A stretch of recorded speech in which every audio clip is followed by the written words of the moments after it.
Hello and good evening my dear buddies. I hope आप लोग बहुत अच्छे से पढ़ाई कर रहे होगे and today we are going to discuss about the lecture number 6 for the chapter structure of atom.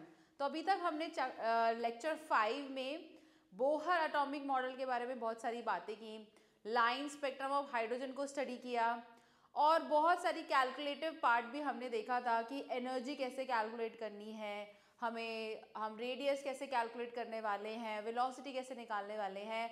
और हमने देखा था कि what was the limitation for the Bohr model. तो वो सारी लिमिटेशन डिस्कस करने के बाद हम इस कंक्लूजन पे आए थे कि भाई एक नए मॉडल की ज़रूरत है, जिसको हमने बोला था that it was the quantum mechanic model. तो क्वांटम मैकेनिक मॉडल में जो हमारी कमियां थी, जो भी हमारे क्लासिकल चीज़ें थी जहाँ पे हमारा डुअल नेचर ऑफ मैटर के बारे में कोई बात नहीं की गई, उसको हमने क्या किया, डिस्कस किया। ऑल्सो हमने वो सारे फ्लॉज पे काम किया जो हमारे अदर मॉडल में डिस्कस नहीं हुए थे या जहाँ पे हमें दिक्कत आ रही थी। ठीक है, तो हमने ये सारी चीज़ें लास्ट क्लास में डिस्कस की थी। तो जो भी बच्चे न्यू हैं, जो इस सीरीज़ को स्टार्टिंग से ज्वाइन नहीं करा, जिन्होंने किया है, so I will request you all to see the previous lecture so that आपको क्लैरिटी हो जाए। आगे भी हमें ऐसे ही चीज़ों को कंटिन्यू रखना है, हमें कोई भी चीज़ बीच में मिस नहीं करनी है, अदरवाइज आपको चीज़ें समझ नहीं आएंगी। तो जिन भी बच्चों ने वो लेक्चर नहीं देखा है, आप लोग जाकर वो लेक्चर चेक कर लेना, उसको अच्छे से पढ़ना। उसमें कोई अगर आपको दिक्कत आ रही है so you can mention in the comment box. तो चलिए आज हम थोड़ा आगे बढ़ते हैं। लास्ट क्लास में हमने क्वांटम मॉडल के बारे में और भी बातें की थी कि भाई जो श्रोडिंगर हैं उन्होंने एक वेव इक्वेशन दी थी, पूरा एक आपको बड़ी सी इक्वेशन मिली थी जहाँ पे हमने साई फंक्शन कैलकुलेट किया था, जिसे हम बोलते हैं wave function. So the psi square से हमें क्या पता चलता है? Psi square will tell us about the probability of finding an electron inside an atom, कि भाई इलेक्ट्रॉन एटम के अंदर कहाँ सबसे ज़्यादा प्रोबेबल है, उसकी पोजीशन किस पोजीशन में या किस जगह पे, किस रीजन पे हमें मिलेगा, उसको हमने कैसे डिसाइन किया? Through the wave function which was given by the Schrodinger. And with the help of the Schrodinger wave equation we got 4 type of, actually not 4, we mathematically हमारे पास 3 तरीके के क्वांटम नंबर हमें मिले। तो उस वेव इक्वेशन को solve करने पर हमारे पास 3 वेरिएबल आए और उन 3 वेरिएबल की वैल्यू क्या करती है? अलग अलग क्वांटम नंबर को डिफाइन करती है, जो हमें एड्रेस ऑफ द इलेक्ट्रॉन के बारे में बताएगा। ठीक है, और जो 4th क्वांटम नंबर है वो मैथमेटिकली तो प्रूव नहीं है, मैथमेटिकली ड्रिवन नहीं है, but it will tell you about the momentum की कैसे वो स्पिनिंग कर रहा है। तो इस तरीके से हमारे टोटल 4 क्वांटम नंबर हैं जो हमें एड्रेस ऑफ द इलेक्ट्रॉन के बारे में बताएंगे। ठीक है, तो बिना किसी देरी के शुरू करते हैं। इस लेक्चर में हम डिस्कस करने वाले हैं क्वांटम नंबर्स और कैसे क्वांटम नंबर आपके एड्रेस ऑफ इलेक्ट्रॉन को बताएंगे। ठीक है, तो हम आज डिस्कस करने वाले हैं हमारे क्वांटम नंबर को which was derive from the Schrodinger wave equation by the help of Sai square. ठीक है, तो ये साई स्क्वायर क्या है? वेव फंक्शन है जो हमें बताएगा probability of finding an electron. Through this हमने 2 रीजन जाने थे कि भाई एटम के अंदर 2 तरीके के रीजन होंगे, एक होगा ऑर्बिटल एरिया, राइट, ऑर्बिटल्स होंगे, और एक होगा नोडल एरिया। ठीक है, नोड्स होंगी। तो जो नोड्स हैं वो रीजन है जहाँ पे इलेक्ट्रॉन के होने की प्रोबेबिलिटी 0 है। इसका मतलब है वहाँ इलेक्ट्रॉन कभी प्रेजेंट होगा ही नहीं। तो इफ़ वी नो कि भाई इस पर्टिकुलर एरिया में इलेक्ट्रॉन पाया ही नहीं जाएगा, तो हम अपना टाइम वेस्ट नहीं करेंगे and then we will discover the velocity and the position of electron at the place जहाँ पे हमें इलेक्ट्रॉन के होने की प्रोबेबिलिटी क्या हो, सबसे ज़्यादा हाईएस्ट हो। So on the contradictory basis हम कह सकते हैं कि ऑर्बिटल क्या है? ऑर्बिटल वो रीजन है जहाँ पे इलेक्ट्रॉन की होने की प्रोबेबिलिटी सबसे ज़्यादा है। So the probability of finding an electron is maximum in this region is known as orbital. ठीक है, तो एटम के अंदर क्या हम जानते हैं कि एटम क्या है? एटम के अंदर इलेक्ट्रॉन है, इलेक्ट्रॉन डिफरेंट शेल्स में रहते हैं। अगर हम उसको थोड़ा और डिटेलिंग में देखें तो शेल के अंदर भी कुछ पर्टिकुलर रीजन ही होंगे, इसका मतलब कुछ पर्टिकुलर ऑर्बिटल ही होंगे जहाँ पे इलेक्ट्रॉन के होने की प्रोबेबिलिटी क्या है? हाईएस्ट है या मैक्सिमम है। और through this wave equation we got 4 quantum number. ठीक है, तो हमें यहाँ से क्या मिले हैं? 4 क्वांटम नंबर हमें मिले हैं, जिसके बारे में हम 1 बाय 1 बात करेंगे कि भाई ये 4 क्वांटम नंबर क्या है और ये हमें इलेक्ट्रॉन का एड्रेस कैसे बताएंगे। ठीक है, तो चलिए डिस्कस करते हैं। सबसे पहला क्वांटम नंबर, ये क्वांटम नंबर अच्छा क्या डिटरमाइन करते हैं, they determines the size, shape, orientation of the orbital, कि भाई एक पर्टिकुलर ऑर्बिटल में अगर इलेक्ट्रॉन है तो उसका साइज क्या है, उसकी शेप क्या है, और वो किस ओरिएंटेशन में अरेंज है, क्या वो एक्स एक्सिस के अलॉन्ग रोटेट कर रहा है, वाई एक्सिस के अलॉन्ग रोटेट कर रहा है, या जेड एक्सिस के अलॉन्ग रोटेट कर रहा है. So orientation, all this information can be determined by the quantum number. ठीक है, all right. Then we have 4 kind of quantum number. तो जो पहला क्वांटम नंबर है that is principal quantum number. ठीक है, ये हम पहले भी डिस्कस कर चुके हैं जब हमने बात करी थी कि बोहर मॉडल ने बताया था कि भाई हमने क्या किया है, इलेक्ट्रॉन्स ऐसे ही नहीं ऑर्बिट कर रहे हैं न्यूक्लियस के चारों तरफ, they are orbiting in a fix energy levels. ठीक है, तो उसको उन एनर्जी लेवल्स को उन्होंने एक नंबर भी असाइन किया था 1 2 3 4 and that number is known as principal quantum number, जो हमें क्या बताएगा, it will tell us about the energy and the size of the shell. ये हम डिस्कस कर चुके हैं, अगर आप लोगों को याद आ रहा होगा, आपने वो वीडियो देखी है, so you might be connecting that कि यस ये क्वांटम नंबर तो हम पहले भी डिस्कस कर चुके हैं. Now the second quantum number is azimuthal quantum number. ठीक है, ये हमें क्या बताएगा, शेप ऑफ द ऑर्बिटल बताएगा कि भाई शेप कैसे होने वाली है. ठीक है, और भी बहुत सारी इन्फॉर्मेशन देगा, we will discuss it in detail later on this chapter. एक बार देख लेते हैं कि क्या क्या क्वांटम नंबर है. फिर हमारे पास मैग्नेटिक क्वांटम नंबर आ जाता है जो ओरिएंटेशन बताता है. And lastly we have spin quantum number, जो हमें क्या बताएगा कि भाई उस किस एक्सिस के अलॉन्ग वो कैसे स्पिन कर रहा है, स्पिनिंग कैसी है इलेक्ट्रॉन की, it will tell about, it will be discussed by the spin quantum number. तो ये हमारे पास 4 क्वांटम नंबर है, एक बार देख लीजिए इनको. Principal quantum number which is represented by this letter small n, azimuthal quantum number represented by letter small l, और जो मैग्नेटिक क्वांटम नंबर है represented by small m, and spin quantum number is represented by small s. तो इस तरीके से हम different letters से क्या करेंगे, क्वांटम नंबर को डिफाइन करेंगे.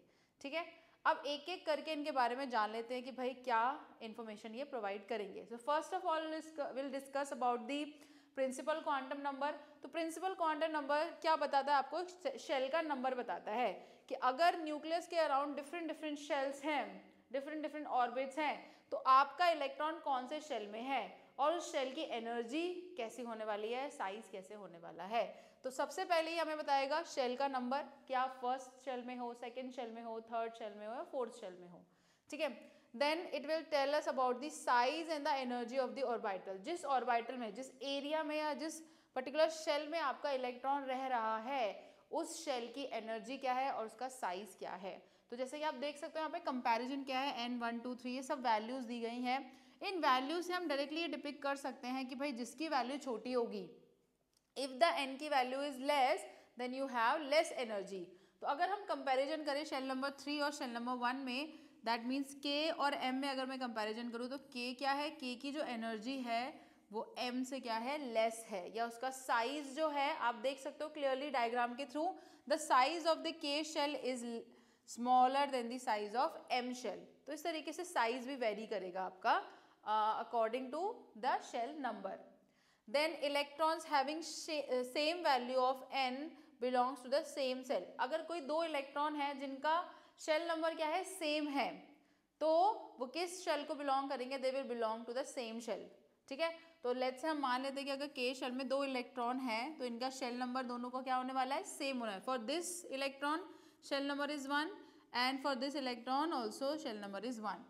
सो अगर आपका नंबर सेम है, n की वैल्यू अगर सेम है, दैट मीन्स आप एक ही शेल को बिलोंग कर रहे हो, राइट. देन और आप देख सकते हो यहाँ से अगर आपकी वैल्यूज डिफरेंट है, लाइक अगर n1 का मतलब क्या है, it belongs to first shell, n2 का मतलब क्या है, it belongs to second shell. ऐसे ही अगर थर्ड फोर्थ ये नंबर्स होंगे, n के नंबर जैसे वेरी करेंगे, it directly tells you about the first shell, second shell, third shell और the whatever shell the electron is in, right. तो इस तरीके से हम क्या करेंगे, ये जो प्रिंसिपल क्वांटम नंबर है हमें size and the energy of the orbital बताता है. तो यहाँ पे सबसे इंपॉर्टेंट पॉइंट जो है, जो इन्फॉर्मेशन हमें मिल रही है इस क्वांटम नंबर से, that is that it tells us about the size and energy of the shell. चलिए अब आगे बढ़ते हैं थोड़ा सा. For a given value of n the number of orbital is n square. ठीक है, तो अगर आपको ये पता करना है कि भाई इस पर्टिकुलर शेल में कितने ऑर्बिटल एग्जिस्ट करेंगे, क्योंकि हमने क्या बोला है कि इलेक्ट्रॉन एक शेल में भी हर जगह नहीं पाया जाएगा, वो एक ऑर्बिटल में पाया जाएगा, ठीक है।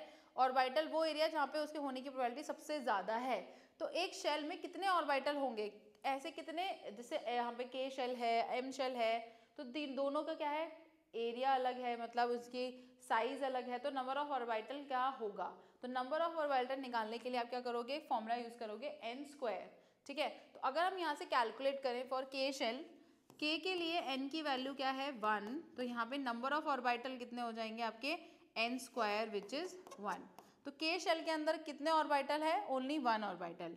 Now if I talk about the L shell, then it has n की value as 2, so here n² will be 2 का स्क्वायर विच इज 4, राइट। तो यहाँ पे हमारे पास कितने ऑर्बिटल है, 2 का square that is 4 orbital, right. देन हम क्या करेंगे, m की बात करेंगे, तो m की वैल्यू में n की क्या वैल्यू आएगी 3, so here the number of orbital will be n² which means number of orbital are 9। तो इस तरीके से आपके नंबर ऑफ ऑर्बिटल क्या कर रहे हैं, डिफर कर रहे हैं। तो फर्स्ट शेल में सिर्फ एक ही ऑर्बिटल है, देन आपके 4 ऑर्बिटल होंगे सेकंड शेल में, देन 9 हो जाएगा, और फिर आगे ऐसे करके एंड सो ऑन आपका क्या हो जाएगा, आगे आपके 16 ऑर्बिटल हो जाएंगे, फिर 25 हो जाएंगे, and so on it will goes on, ठीक है। तो नंबर ऑफ ऑर्बिटल यहाँ पे जो है, number of orbitals are is equals to n², ठीक है। तो अगर आपको n की वैल्यू पता है, आप इजीली नंबर ऑफ ऑर्बिटल भी कैलकुलेट कर सकते हो, ठीक है। चलो तो आप आगे बढ़ते हैं। नंबर ऑफ ऑर्बिटल हमने देख लिए हैं। इन शेल का नाम भी हमें पता है कि भाई शेल को एक पर्टिकुलर नेम भी दिया गया है KLMN, और K से क्यों रखा है उसका नाम, ये मैं आपको ऑलरेडी लेक्चर में बता चुकी हूँ कि कहानी K से क्यों शुरू हुई, ABCD से क्यों नहीं शुरू हुई, ये आप पहले लेक्चर में आपको बता चुकी हो, ठीक है। तो इस तरीके से डिस्ट्रीब्यूशन हुआ और प्रिंसिपल क्वांटम नंबर हमें ये सब इन्फॉर्मेशन प्रोवाइड करेगा। Now let's move to our next number, next type of quantum number which is azimuthal quantum number. Now ये क्या बताएगा, ये आपको ऑर्बिटल एंगुलर मोमेंटम बताएगा। तो एंगुलर मोमेंटम हम जानते हैं, और वो जो एंगुलर मोमेंटम हमने देखी थी mvr is equals to NH/2π, जो क्वांटाइज्ड होती है, मतलब एक पर्टिकुलर शेल में ही क्या करेगा, इलेक्ट्रॉन मोमेंटम करेगा या रोटेट करेगा। तो जिस शेल में इलेक्ट्रॉन एंगुलर मोमेंटम कर रहा है, रोटेशन कर रहा है, उसको हम क्या बोल सकते हैं, उसको हम ऑर्बिटल एंगुलर मोमेंटम भी बोल सकते हैं। दैट्स वाई इसके एक और नाम भी है, subsidiary quantum number. So we also knows azimuthal quantum number as subsidiary quantum number। और ये हमें क्या बताता है, ये हमें ऑर्बिटल एंगुलर मोमेंटम भी बताता है। तो एक शेल में एक इलेक्ट्रॉन की कितनी एंगुलर मोमेंटम होगी, it can be depict by the azimuthal quantum number. दूसरा, ये हमें सब शेल्स के बारे में बताता है कि शेल के अंदर भी क्या है, सब शेल्स हैं, ठीक है। तो कितने सब शेल एग्जिस्ट करेंगे, it will B depict by the azimuthal quantum number. Also उनकी शेप कैसे होगी, what is the shape of the orbital, जो भी जितने भी ऑर्बिटल एग्जिस्ट कर रहे हैं उनकी शेप क्या होने वाली है। तो आप इसको ऐसे समझ सकते हो कि मान लो एक शेल है, शेल के अंदर भी क्या है, सब शेल्स हैं, और उन सब शेल्स के अंदर भी क्या है, ऑर्बिटल है, जहाँ पे इलेक्ट्रॉन पाया जाएगा। तो इस तरीके से क्या है, एक आपका डिवाइडेशन है ऑफ द इलेक्ट्रॉन। ये एकदम डायरेक्ट नहीं है कि बस शेल के अंदर ही इलेक्ट्रॉन है, जैसा कि बोहर के मॉडल में क्या था कि भाई शेल के अंदर, फर्स्ट शेल के अंदर 2 इलेक्ट्रॉन है, फिर 8 है, फिर 18 है, फिर 32 है, इस तरीके से उन्होंने डिस्ट्रीब्यूशन दिया था। बट इलेक्ट्रॉन क्या होता है, शेल के अंदर भी क्या होते हैं, बहुत छोटे छोटे सब शेल्स होते हैं, और सब शेल्स के अंदर भी ऑर्बिटल होते हैं, वहाँ पे आपका इलेक्ट्रॉन क्या होगा, पाया जाएगा। तो इस तरीके से डिस्ट्रीब्यूशन होता है, सब शेल से छोटा सब शेल, और उससे भी छोटे क्या होंगे, आपके ऑर्बिटल। तो इस तरीके से आपका डिस्ट्रीब्यूशन है। तो ये क्या बताएगा आपको, तो सब शेल्स के बारे में बताएगा। दूसरा, शेप ऑफ द ऑर्बिटल, की भाई एक पर्टिकुलर ऑर्बिटल की शेप क्या होने वाली है। Then number of sub shell in a given shell is equals to the number of n। तो अगर आपको सब शेल का नंबर निकालना है तो it will be equals to the number of n। Let's say for shell number 1 कितने आपके सब शेल होने वाले हैं, ओनली 1 सब शेल, ठीक है। फॉर n की वैल्यू 2, कितने नंबर ऑफ सब शेल होने वाले हैं, 2 ओनली, बिकॉज सब शेल का नंबर क्या है, it is equal to the value of n, ठीक है। तो number of sub shell in a given shell, एक पर्टिकुलर शेल के अंदर कितने सब शेल एग्जिस्ट करेंगे, it is equal to the number of sub shell या वैल्यू ऑफ n। तो फर्स्ट शेल में हमारे पास एक ही सब शेल होगा, सेकेंड शेल में हमारे पास 2 सब शेल होंगे, थर्ड शेल में हमारे पास क्या होने वाले हैं, 3 सब शेल होने वाले हैं, ठीक है। तो इस तरीके से हमने क्या किया, डिवाइड किया। तो यहाँ पे आप देख सकते हो फॉर n की वैल्यू 2, अगर n की वैल्यू 2 है, अगर शेल नंबर 2 है तो उसमें कितने सबशेल होंगे, it will be having the number of subshell equal to the value of n which is 2। तो यहाँ पे कितने सबशेल होने वाले हैं, 2 सबशेल होने वाले हैं।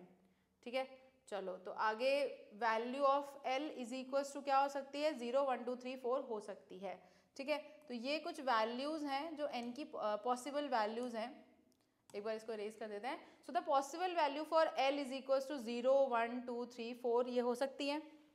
ठीक है, now what these value tell us about, so these value tell us about the type of subshell it carries. अगर l की वैल्यू 0 है, ठीक है, अगर आपके पास l की वैल्यू क्या है, 0 है, then the type of shell is known as s subshell. उसको हम क्या बोलेंगे, s सबशेल बोलेंगे। अगर आपके n की वैल्यू l की वैल्यू 1 है तो it is known as the p subshell. Then अगर l की वैल्यू 2 है तो d, और अगर 3 है तो f, और आगे क्या होगा g, 4 के लिए g, फिर आगे h i, ये कहानी आपके आगे ऐसे चलती जाएगी। तो इस तरीके से अभी आगे इसकी हमें ज़रूरत नहीं पड़ती, हम सिर्फ f सबशेल तक ही पढ़ेंगे चीज़ों को, f तक ही हमें डिस्कस करना है, हमें इसकी ज़रूरत नहीं है। और अभी इसकी नोटेशन एक्चुअली डिसाइड भी नहीं हुई कि ये g रखेंगे या क्या रखेंगे। ठीक है, तो यहाँ पे हमारा जो नोटेशन है वो सिर्फ यहाँ तक ही है, SPDF है। तो अगर L की वैल्यू 0 होगी तो S का नंबर, तो वो S सबशेल की बात कर रहे हैं हम, 1 है तो P, 2 है तो D एंड 3 है तो F। इस तरीके से SPDF में सबशेल का नाम क्या हो गया, डिसाइड हो गया। Right, now value of L कैसे निकालेंगे आप कि क्या वैल्यूज है, because these are the quantum number, तो इनकी कुछ वैल्यूज होंगी। So the values of L is lie between from a range 0 to n-1। तो यहाँ पे जो L की वैल्यू है, जो पॉसिबल वैल्यूज हैं वो क्या होंगी, 0 से लेके n-1 तक होंगी। तो फॉर अ गिवन शेल अगर आपको उसके L की वैल्यूज निकालनी है, so how you will calculate, it will be 0 to n-1, वो एक रेंज के बीच में लाई करेगा। वैल्यू 1 भी हो सकती है, इसका मतलब 2 भी हो सकती हैं, 3 भी हो सकती हैं फॉर अ गिवन शेल। ठीक है, तो अगर हम बात करें यहाँ पे, अगर हम कैलकुलेट करना चाहें तो we can calculate it like that कि अगर आपके n की वैल्यू 1 है, ठीक है, यहाँ पे हम क्या कर रहे हैं, फर्स्ट शेल की बात कर रहे हैं। तो फर्स्ट शेल में n की वैल्यू 1 होगी तो L की वैल्यू क्या होंगी, 0 टू n-1। तो 0 तो होगी, यहाँ पे n-1 करोगे तो क्या हो जाएगा, 1-1 विच इज 0 ओनली। तो इसका मतलब एक ही वैल्यू पॉसिबल है। For the shell number 1 we have only 1 possible value for L। तो इसका मतलब क्या है कि जो हमारा फर्स्ट शेल है उसमें एक ही सबशेल एग्जिस्ट करता है जिसकी वैल्यू क्या है, 0, और 0 पे वो कौन सा शेल हो जाएगा, इट विल बी S। तो इसको हम क्या दे देंगे, 1S नाम दे देंगे। यहाँ पे ये जो 1 नंबर है क्या रिप्रेजेंट कर रही है, शेल 1 को बिलोंग कर रहा है, फर्स्ट शेल को बिलोंग कर रहा है। और S का मतलब क्या है, इसके L की वैल्यू क्या है, 0 है। एजिमुथल क्वांटम नंबर इसका क्या है, 0। तो इस तरीके से आप रिप्रेजेंट भी करोगे सबशेल को। ठीक है, तो बात समझ में आई। फॉर दी फर्स्ट सबशेल अगर आप क्या करोगे, कौन से शेल की बात करो, के शेल की बात कर रहे हो। सो फॉर दी शेल के, n की वैल्यू आपके पास क्या हो गई है, 1, और उसकी हेल्प से आपने क्या निकाला, L की वैल्यू निकाली, दैट इज 0 ओनली। A की वैल्यू आएगी हमारे पास 0। 0 का मतलब है, इसको कैसे डिनोट करेंगे, 0 का मतलब है ये S सबशेल है, और क्योंकि ये फर्स्ट शेल को बिलोंग कर रहा है इसलिए इसके आगे हमने क्या रख दिया है, 1 नंबर रख दिया है। सो 1S is the representation of the subshell. तो देखो यहाँ से ये बात भी प्रूव हो गई कि नंबर ऑफ सबशेल जो होते हैं वो उसके प्रिंसिपल क्वांटम नंबर के बराबर होते हैं। तो इस यहाँ से ये बात प्रूव हो रही है कि भाई यहाँ पे क्या है, n की वैल्यू 1 है, इसीलिए n की वैल्यू जब 1 होगी तो सिर्फ एक ही सबशेल पॉसिबल है। सी, और कोई सबशेल यहाँ पे नहीं आया। So for the value n की वैल्यू जो होगी, ये वाला पॉइंट यहाँ पे क्लियर हो रहा है कि number of subshell is equals to the value of n, कि जितनी वैल्यू n की होगी उतना ही क्या होंगे, आपके सबशेल होंगे। तो यहाँ पे वैल्यू 1 है n की, इसलिए 1 सबशेल। नाउ फॉर n की वैल्यू 2, अगर हम n की वैल्यू 2 ले लें तो n की वैल्यू 2 मैंने ले ली है, इसका मतलब हम क्या कर रहे हैं, के L सबशेल की बात कर रहे हैं यहाँ पे, right. So for the value of 2 यहाँ पे आप रखोगे 0 टू n-1, ठीक है। तो यहाँ पे क्या हो जाएगा आपका 0 टू 2-1 विच इज़ 1। तो वैल्यूज़ कहाँ से कहाँ तक आएंगी, 0 टू 1। इसका मतलब कितनी वैल्यूज़ है, 0 टू 1 के बीच में कितनी वैल्यूज़ है, टोटल ये कितनी वैल्यूज़ है, 1 एंड 1 टू 2। तो यहाँ पे दो वैल्यू है, एक 0 वैल्यू एग्जिस्ट कर रही है और एक 1 वैल्यू एग्जिस्ट कर रही है। So we have two values for the azimuthal quantum number here for the subshell 2. तो यहाँ पे आप देख रहे हो कि हमने लिखा भी इसको ऐसे ही है कि दो वैल्यू एग्जिस्ट कर रही हैं for the subshell 2, for the shell 2, right? So here we have two values for n for the azimuthal quantum number. First is 0 and the second is 1. अब देखो ये दोनों ही क्या कर रहे हैं, एक ही शेल को बिलोंग कर रहे हैं, राइट? नाउ अगर आपकी वैल्यू 0 है तो आपकी नोटेशन में क्या आएगा, s आएगा, क्योंकि ये सेकेंड शेल को बिलोंग कर रहा है, इसलिए यहाँ पे हमने क्या लिखा है, 2s लिखा है. अगेन अगर आपकी l की वैल्यू 1 है तो नोटेशन में क्या आएगा, p, एंड क्योंकि ये सेकेंड शेल को बिलोंग कर रहा है इसलिए उसके आगे क्या आएगा, 2p. तो ये नोटेशन हो गई. तो अब देखो टोटल नंबर ऑफ सबशेल कितने आ गए यहाँ पे, for n2 it will be 2 only. तो देखो अगेन ये बात प्रूव हो गई है कि जब आपके n की वैल्यू 2 होगी तब नंबर ऑफ सबशेल क्या होंगे, n के इक्वल ही होंगे. तो यहाँ पे आप देख पा रहे हो कि n की वैल्यू 2 होने पे नंबर ऑफ सबशेल भी टोटल कितने आपके पास, 2 हैं, 2s एंड 2p. तो इस तरीके से आपके नंबर ऑफ शेल डिटरमाइन होंगे, सबशेल डिटरमाइन होंगे by the help of quantum number, principal quantum number. तो बहुत ज़रूरी है ऑर्बिटल का नंबर निकालने के लिए और आपके सबशेल का नंबर निकालने के लिए आपको प्रिंसिपल क्वांटम नंबर पता होना चाहिए. और ऐसे ही छोटे छोटे क्वेश्चन आपसे एग्जाम में पूछे जा सकते हैं कि भाई what is the orbital number, how many orbital are possible for the n की वैल्यू 4. ठीक है, तो ये बहुत बेसिक क्वेश्चन है, कॉन्सेप्ट बेस्ड है, तो आप इसको अच्छे से समझ सकते हो. और l की वैल्यूज़ क्या है, l की पॉसिबल वैल्यूज़ क्या है, तो आपको पता है कि l की पॉसिबल वैल्यू क्या होंगी, 0 से लेके n-1 तक. अब नोटेशन उसको रिप्रेजेंट कैसे करेंगे, तो ये नोटेशन भी आपको ध्यान रखनी है कि l की कौन सी वैल्यू पे क्या नोटेशन आने वाली है, कौन सा सबशेल वो बनने वाला है. ऑल्सो ये जो SPDF नाम है वो इनके नाम, ये यहाँ से SPDF लेटर कहाँ से आए हैं, तो S का मतलब क्या होगा आपके यहाँ पे, S का मतलब है sharp, P for principal, D for diffused and F for fundamental. तो ये इन सब शब्दों से इनके नाम क्या करे हैं, हमने उठाए हैं. सो एक बार इसको दोबारा से देख लेते हैं. यहाँ ये सारे शब्द हैं जिसके हेल्प से हमने क्या किया है, नाम को उठाया है. तो शार्प में से आपने S ले लिया, प्रिंसिपल का P ले लिया, डिफ्यूज से D और फंडामेंटल से F. तो इस तरीके से ये शॉर्ट फॉर्म रखी गई हैं फॉर दी सबशेल. ठीक है, आगे बढ़ते हैं. अब हमने जान लिया है कि भाई सबशेल क्या होते हैं. और भी क्या इन्फॉर्मेशन है सबशेल के बारे में, कि अगर आप सेम n की, same n have same shell, ये तो हमने देख लिया था कि अगर आपकी n की वैल्यू सेम है तो आप सेम शेल में बिलोंग करोगे, within the same shell. ठीक है, now S for spherical, S का शेप कैसा होता है आपका, क्योंकि ये वाला जो आपका एजिमुथल क्वांटम नंबर है, it will also tell you the shape of the subshell या फिर ऑर्बिटल कैसे होने वाली. तो ये क्या है आपका, स्फेरिकल होगा. P आपका क्या होगा, कलेक्शन ऑफ डम्बल शेप होगा. डम्बल शेप आपकी क्या होगी, कुछ ऐसी शेप आपको दिखाई देगी. और D क्या होगा, is a collection of double dumbbell. तो एक डम्बल ये हो गया, इसमें मैं एक डम्बल और डाल दूं तो ये क्या हो जाएगा, double dumbbell shape. And boundary surface plot which are similar are said to be same subshell. तो जिनकी बाउंड्री सरफेस सेम होगी, जिनका बाउंड्री सरफेस डायग्राम सेम होगा, they said to be have same subshell. वो क्या होंगे, वो इलेक्ट्रॉन क्या होंगे, सेम सबशेल को बिलोंग करेंगे.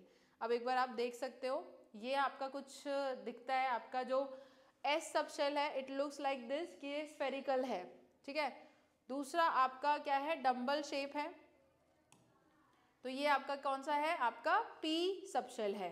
And then you have double dumbbell जो कि आपका D सबशेल है. और F जो है, F की जो शेप है वो काफ़ी कॉम्प्लिकेटेड है. ठीक है, क्यों, क्योंकि वो 8 फोल्ड आपका क्या होता है, 8 फोल्ड शेप होती है उसकी.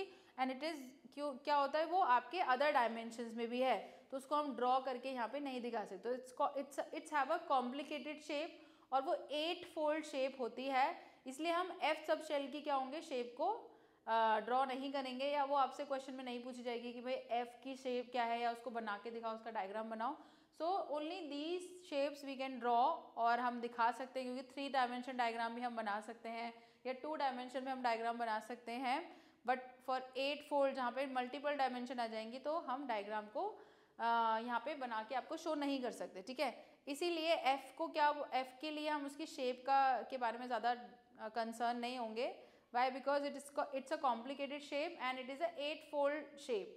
तो वहाँ पे भी बहुत सारी क्या होंगे आपके डंबल अलग अलग डायमेंशंस में अरेंज हैं, राइट। तो ये आपकी क्या थी, कुछ इन्फॉर्मेशन थी अबाउट दी सबशेल की उनकी शेप क्या होती है।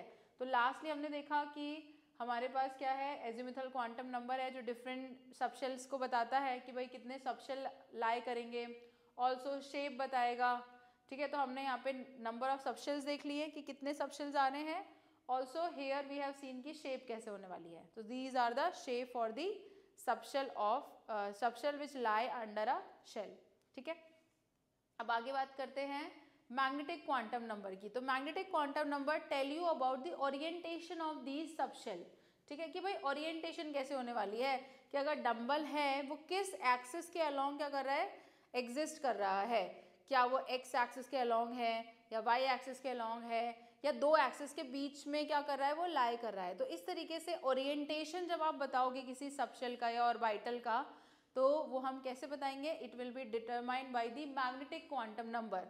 सो the most important thing here is that it tells about the orientation of the orbital with respect to the standard coordinate axis। तो आपके जो standard coordinate axis है x y z, उसके रेफरेंस में ये हमें आप क्या बताएगा, ओरिएंटेशन ऑफ द ऑर्बिटल बताएगा कि भाई x एक्सिस के अलोंग है, y एक्सिस के अलोंग है, z के हैं या दोनों के कहीं मिडिल में है, ठीक है। तो इस तरीके से हमें क्या पता चलेंगी, वैल्यूज। तो आप देख पा रहे हो यहाँ पे जो आपका एक पी ऑर्बिटल है उसके डिफरेंट डायमेंशंस को हमने यहाँ पे एक्सप्लेन किया है कि जो डबल शेप जो है, दैट मीन्स आपका जो पी ऑर्बिटल है अगर उसको एक्स एक्सिस के अलोंग लेंगे तो वो कुछ ऐसा दिखाई देगा, पी एक्सिस के अलोंग लेंगे, sorry not P, Y axis के अलोंग लेंगे तो वो कुछ ऐसा ओरिएंटेशन होगा, और अगर जेड एक्सिस के अलोंग लेंगे तो उसका ओरिएंटेशन कुछ ऐसा होगा।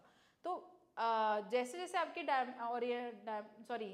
एक्सिस चेंज होगी वैसे वैसे आपका क्या होगा, ये ओरिएंटेशन भी चेंज हो जाएगा। अब यहाँ पे देख रहे हो कि पहले ये हॉरिजॉन्टल था, अभी यहाँ पे ये वर्टिकल है एंड देन ये थोड़ा क्या होगा, स्लैंट हो गया है। तो ओरिएंटेशन आपकी चेंज हो रही है due to the different dimensions, ठीक है।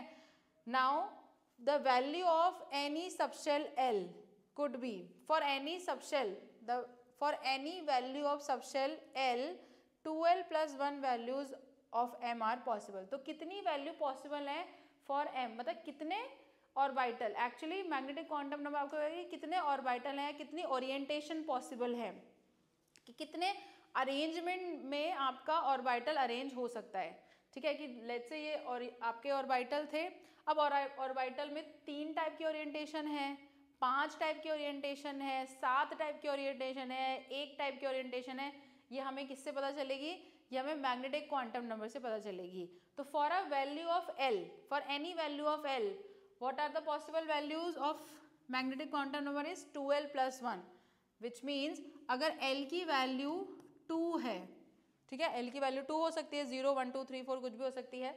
सो अगर हमने L की वैल्यू 2 ले ली तो M की कितनी वैल्यूज होंगी, M की वैल्यू हो जाएगी 2L plus 1 which is 5। That means जो आपका L2, दैट मीन्स आपका कौन से हम ऑर्बिटल कौन से सबशेल की बात करें, 2 पे कौन सी वैल्यू पॉसिबल है आपकी D।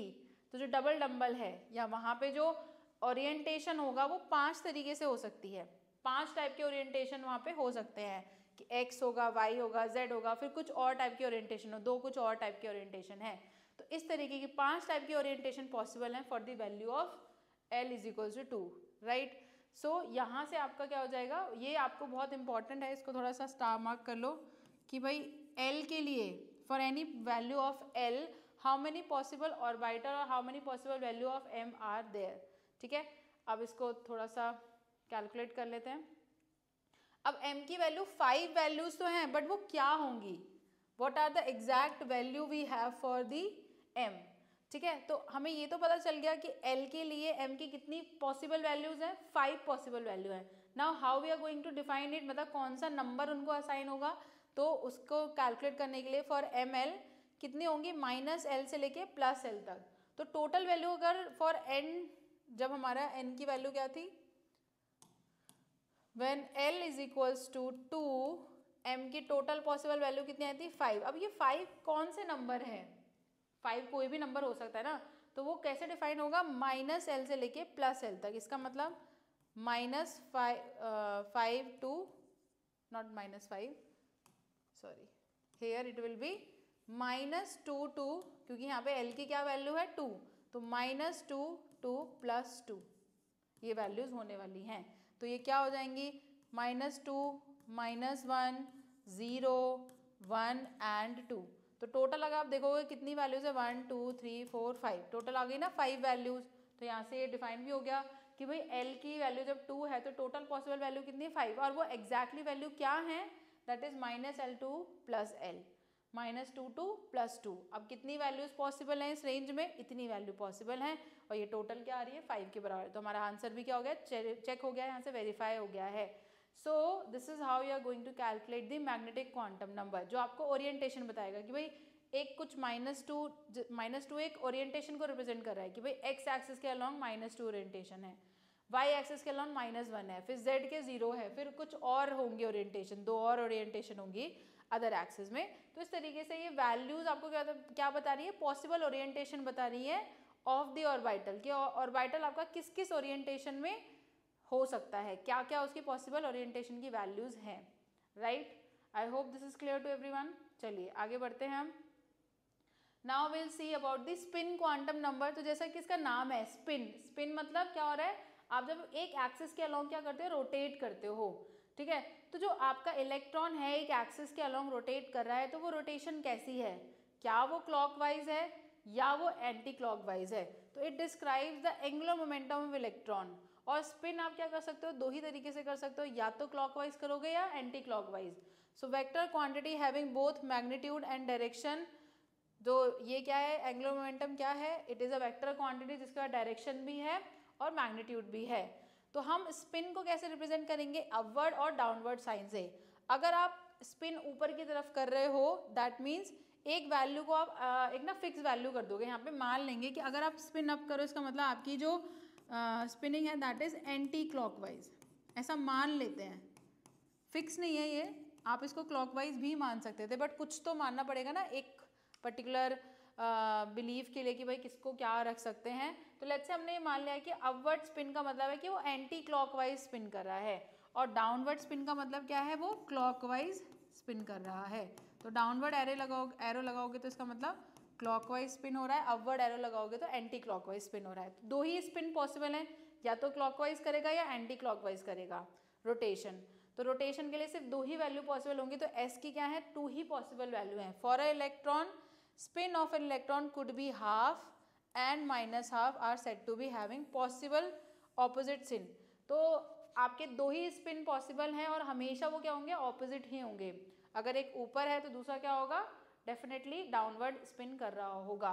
तो इस तरीके से आपका क्या होगा, स्पिन की वैल्यू, स्पिन क्वांटम नंबर की वैल्यू। तो स्पिन क्वांटम नंबर की कितनी पॉसिबल वैल्यू है, एक +½ और एक -½ ठीक है। अगर आपने +½ को क्लॉकवाइज बोल दिया तो ऑटोमेटिकली -½ क्या हो जाएगा, anti clockwise, and vice versa. अगर आपने +½ को एंटी क्लॉक मान लिया, एंटी क्लॉक रोटेशन मान लिया, तो -½ का मतलब क्या हो जाएगा, क्लॉक रोटेशन। तो ये वैल्यू फिक्स नहीं होती है, कुछ कुछ जगहों पे कुछ लोग आपको बोलते हैं कि भाई +½ का मतलब क्या है, क्लॉकवाइज। ऐसा ज़रूरी नहीं है।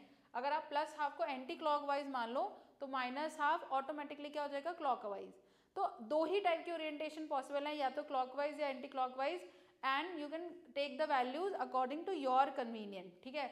आप एस की +½ को क्लॉकवाइज भी मान सकते हो और एंटी क्लॉकवाइज भी मान सकते हो, बट एक चीज़ के लिए एक पर्टिकुलर प्रोसीजर लेना पड़ेगा ना कि भाई, तो ताकि आप बार बार कंफ्यूज ना हो, इसलिए मान लिया जाता है कि +½ मतलब क्लॉकवाइज, बट ऐसा फिक्स नहीं है, आप चेंज कर सकते हो। But for your convenience you can say that +½ is clockwise, -½ is anti clockwise. तो एंटी क्लॉक का मतलब क्या है कि डाउनवर्ड वो आपका एरो से रिप्रेजेंट करेंगे और क्लॉकवाइज को हम अपवर्ड एरो से रिप्रेजेंट करेंगे। ये सब हमने एक नोटेशन बना लिया ताकि हमारा काम इजी हो जाए। तो इस तरीके से आपका स्पिन क्वांटम नंबर है जो डिफाइन कर रहा है आपके एंगुलर मोमेंटम ऑफ इलेक्ट्रॉन, और उसको हम दो ही वैल्यू से कैलकुलेट कर सकते हैं, +½ एंड -½ ठीक है। चलिए तो आगे बढ़ते हैं हमने बातें कर ली हैं अपने क्वांटम नंबर के बारे में। अब कुछ इसके न्यूमेरिकल्स को देख लेते हैं कि भाई क्या न्यूमेरिकल्स यहाँ पे आने वाले हैं। So the first type of numerical is that how many subshells are associated with n is equals to 4. तो कितने सबशेल होने वाले हैं n की वैल्यू अगर 4 है तो. So we know that for n की वैल्यू 4 नंबर ऑफ सबशेल भी क्या होंगे equal to the value of n. ये हमने पढ़ा था. For any value of n the number of subshell will equals to the n की वैल्यू. तो यहाँ पे 4 n की वैल्यू 4 है तो l की भी कितने होंगे 4 पॉसिबल वैल्यू होंगे विच इज. और वो कैसे कैलकुलेट होते हैं 0 to n minus 1. तो यहाँ पे क्या हो जाएगा 0 to n minus 1 मतलब n की वैल्यू 4 है 4 minus 1 दैट इज 0 to 3. तो 0 to 3 कितनी वैल्यू पॉसिबल होंगी 0 1 2 3. तो कितने सबशेल आ गए हमारे पास 4 सबशेल आ गए which are named as SPDF जिनके नाम क्या होंगे SPDF होंगे. और मोर प्रिसाइजली आप ऐसे भी कह सकते हो इसको क्योंकि ये फोर्थ शेल को बिलोंग कर रहे हैं. So they will be written as 4S 4P 4D and 4F. तो आप इसको और भी अच्छे से डिफाइन करके लिख सकते हो कि these are the particular name of the shell present in the fourth shell. Alright, so let's just see this question. Which of the following are possible which of the following orbitals are possible. तो इनमें से कौन से orbital हैं जो possible हैं जो exist करेंगे और कौन से हैं जो एग्जिस्ट नहीं करेंगे. So let's just check for 1p. अब 1p में अगर आप देख रहे हो 1p का मतलब क्या है नंबर ऑफ शेल क्या है आपका 1. So for the value of n 1 l की क्या वैल्यू होती है l की सिर्फ a की वैल्यू होती है which is l is equals to 0. ठीक है, आप फॉर्मूला में लगा के देखोगे ना 0 to n minus 1 तो वहाँ से आपको l की सिर्फ a की वैल्यू मिलेगी 0. तो यहाँ पे तो l की वैल्यू 0 आई. इसका मतलब यहाँ पे p सब शेल तो एग्जिस्ट ही नहीं करता है. फॉर द फर्स्ट शेल हमने देखा था एक ही शेल एग्जिस्ट करता है दैट इज 1s. तो यहाँ पे आपका क्या है l can only be 0. So 1p is not possible. p कब होगा जब l की वैल्यू क्या होगी आपकी 1 होगी. बट यहाँ पे l की सिर्फ 0 ही वैल्यू आ रही है इसलिए ये वाला ऑर्बिटल पॉसिबल नहीं है. नाउ 2s पॉसिबल है. सो वैसे तो पॉसिबल है हम देख के खुद ही बता सकते हैं n की वैल्यू 2 है तो l की वैल्यू 0 भी होगी 1 भी होगी. और जब l की वैल्यू 0 होगी तो वो कौन सा सबशेल बन जाएगा 2s सबशेल बन जाएगा. 2p पॉसिबल है n की वैल्यू 2 है तो n की दो वैल्यू हो जाएंगे 0 और 1. तो 0 पे तो आपका 2s हो गया है और 1 वैल्यू पे क्या होता है आपका 2p सबशेल होता है. ये हम पहले भी अभी कर चुके हैं जब हम डिस्कस कर रहे थे. ठीक है, तो ये दोनों तो पॉसिबल हैं. नाउ 3f का मतलब क्या है n की वैल्यू है 3. तो l की क्या क्या वैल्यू होंगी l की वैल्यू होगी 0 1 एंड 2. 0 का मतलब है s 1 का मतलब है p और 2 का मतलब है d. तो क्या इसमें f सबशेल लाई कर रहा है नहीं. तो इसका मतलब 3f भी पॉसिबल नहीं है.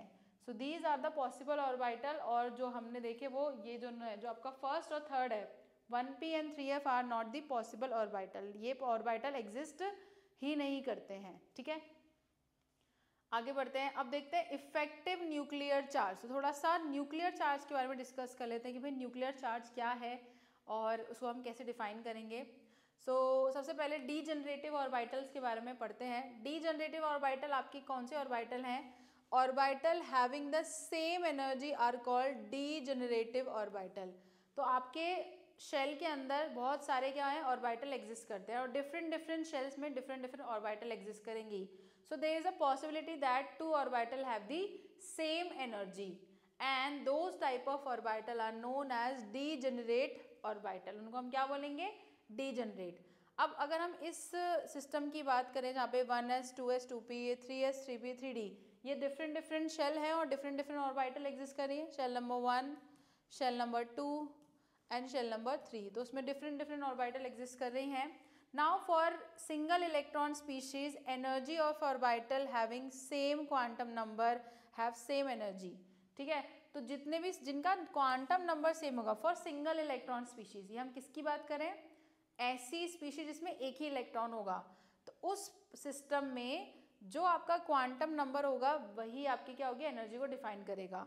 तो अगर आपके पास सेम क्वांटम नंबर है लेट्स से 1s यहाँ पे सिर्फ एक ही वैसे जो ऑर्बिटल एग्जिस्ट कर रहा है तो इसकी एनर्जी क्या है एक पर्टिकुलर एनर्जी. नाउ यहाँ पे ये दो टाइप के सबशेल हैं. इन दोनों के क्वांटम नंबर क्या है सेम है. इसका भी क्वांटम नंबर 2 है प्रिंसिपल क्वांटम नंबर और इसका भी प्रिंसिपल क्वांटम नंबर क्या है 2 है. दोनों के क्या है सेम क्वांटम नंबर है, दैट इज वाई इन दोनों की एनर्जी क्या होने वाली है, सेम, जो कि सिंगल इलेक्ट्रॉन स्पीशीज के लिए हम बात कर रहे हैं। तो for single electron species orbital having the same quantum number have the same energy. तो इन दोनों की एनर्जी क्या है, 2s और 2p की एनर्जी सेम है। Similarly here 3s 3p 3d तीनों का क्वांटम नंबर, तीनों का प्रिंसिपल क्वांटम नंबर या शेल नंबर क्या है, सेम है। That's why they all three have same energy. But if we talk about multiple electron species, अगर हम मल्टीपल इलेक्ट्रॉन सिस्टम की बात करें जहाँ पे एक एटम के अंदर क्या है, बहुत सारे इलेक्ट्रॉन हैं, so in that case for multi electron atom orbital, जहाँ पे बहुत सारे अलग अलग इलेक्ट्रॉन होंगे with same quantum number possess different energy. तो सेम क्वांटम नंबर होने के बाद भी उनकी एनर्जी क्या होगी, डिफरेंट होगी, दे will be different. So here you can say that 2s and 2p. So in this system you can say that 2s and 2p were having the same energy, ठीक है, बट यहाँ पे जो energy है वो different है, 2s की energy कम है as compare to 2p। Similarly 3s and 3p दोनों का सेल नंबर क्या है, सेम है, दोनों के पास n की वैल्यू क्या है, प्रिंसिपल क्वांटम नंबर क्या है, same, but still they have different energy. And here as well you can see that 3d has the highest energy amongst all of them, 4d की अलग, 4s की अलग है। तो डिफरेंट क्वांटम नंबर अगर आपका है, सेम क्वांटम नंबर होने के बाद भी, सेम शेल नंबर होने के बाद भी आपकी एनर्जीज क्या है, डिफरेंट है। So from here we got this idea कि मल्टी इलेक्ट्रॉन सिस्टम में आपके डीजेनरेटिव ऑर्बिटल होने की संभावना थोड़ी कम है, क्योंकि डीजेनरेटिव ऑर्बिटल क्या है, orbital having the same energy are called degenerative. So यहाँ पे ये सारे ऑर्बिटल क्या है, डीजेनरेटिव हैं, दैट मीन्स ये दोनों डीजेनरेटिव ऑर्बिटल है, इनकी क्या है, एनर्जी सेम है, यहाँ पे भी सबकी एनर्जी सेम है, that's why they all are degenerative orbital, but it is only for single electron species, not for the multi electron species, ठीक है। तो for single electron system higher the value of N higher the energy, जितनी ज़्यादा आपकी value of N होगी उतना ज़्यादा आपकी एनर्जी होगी, but here this concept does not work because it has the lower value of n here as compared to 4s but still having the highest energy। तो यहाँ पे n की value से फ़र्क नहीं पड़ेगा कि n की वैल्यू ज़्यादा है तो आपकी एनर्जी भी ज़्यादा होगी, right. So for multi electron system higher the value of n plus l higher will be the energy. So for multi electron species वहाँ पे आपका जो एनर्जी का सीक्वेंस जो होगा it is determined by the total of n plus l, मतलब आप shell और सब शेल दोनों के नंबर को ऐड करने के बाद जो आपके पास फाइनल नंबर आएगा उसके हिसाब से आप क्या करोगे, एनर्जी को कैलकुलेट करोगे। बट हियर डायरेक्टली किस पे डिपेंड कर रहा है, एन की वैल्यू पे, तो जितनी ज़्यादा एन की वैल्यू उतना ज़्यादा energy, but here it is not the same, it depends on the N plus L, जितनी एन प्लस एल की ज़्यादा वैल्यू आएगी उतना ज़्यादा आपका क्या होगा, शेल की एनर्जी हाई होगी, ठीक है। और उसका तो इस तरीके से आप क्या करो, डिफाइन कर रहे हो एनर्जीज को, right. Now effective nuclear charge क्या है, जिसको हम जेड इफेक्टिव के नाम से जानते हैं, कि भाई आपके न्यूक्लियस के अंदर क्या है, प्रोटॉन्स हैं, जो न्यूक्लियस में कौन रह रहा है, आपका प्रोटॉन रह रहा है, जिसके ऊपर पॉजिटिव चार्ज है। अब ये पॉजिटिव चार्ज क्या करेगा, जो इसके आसपास डिफरेंट ऑर्बिटल में इलेक्ट्रॉन घूम रहे हैं उसको क्या करेगा, अट्रैक्ट करने का काम करेगा, एक इलेक्ट्रोस्टैटिक फोर्स जनरेट करेगा, जिसकी वजह से ये जो इलेक्ट्रॉन है वो क्या कर रहा है, स्पिन कर रहा है अराउंड द न्यूक्लियस। तो ये इफेक्टिव न्यूक्लियर चार्ज एक अट्रैक्शन फोर्स है जिससे इलेक्ट्रॉन क्या करता है, स्पिन करता है अराउंड द न्यूक्लियस।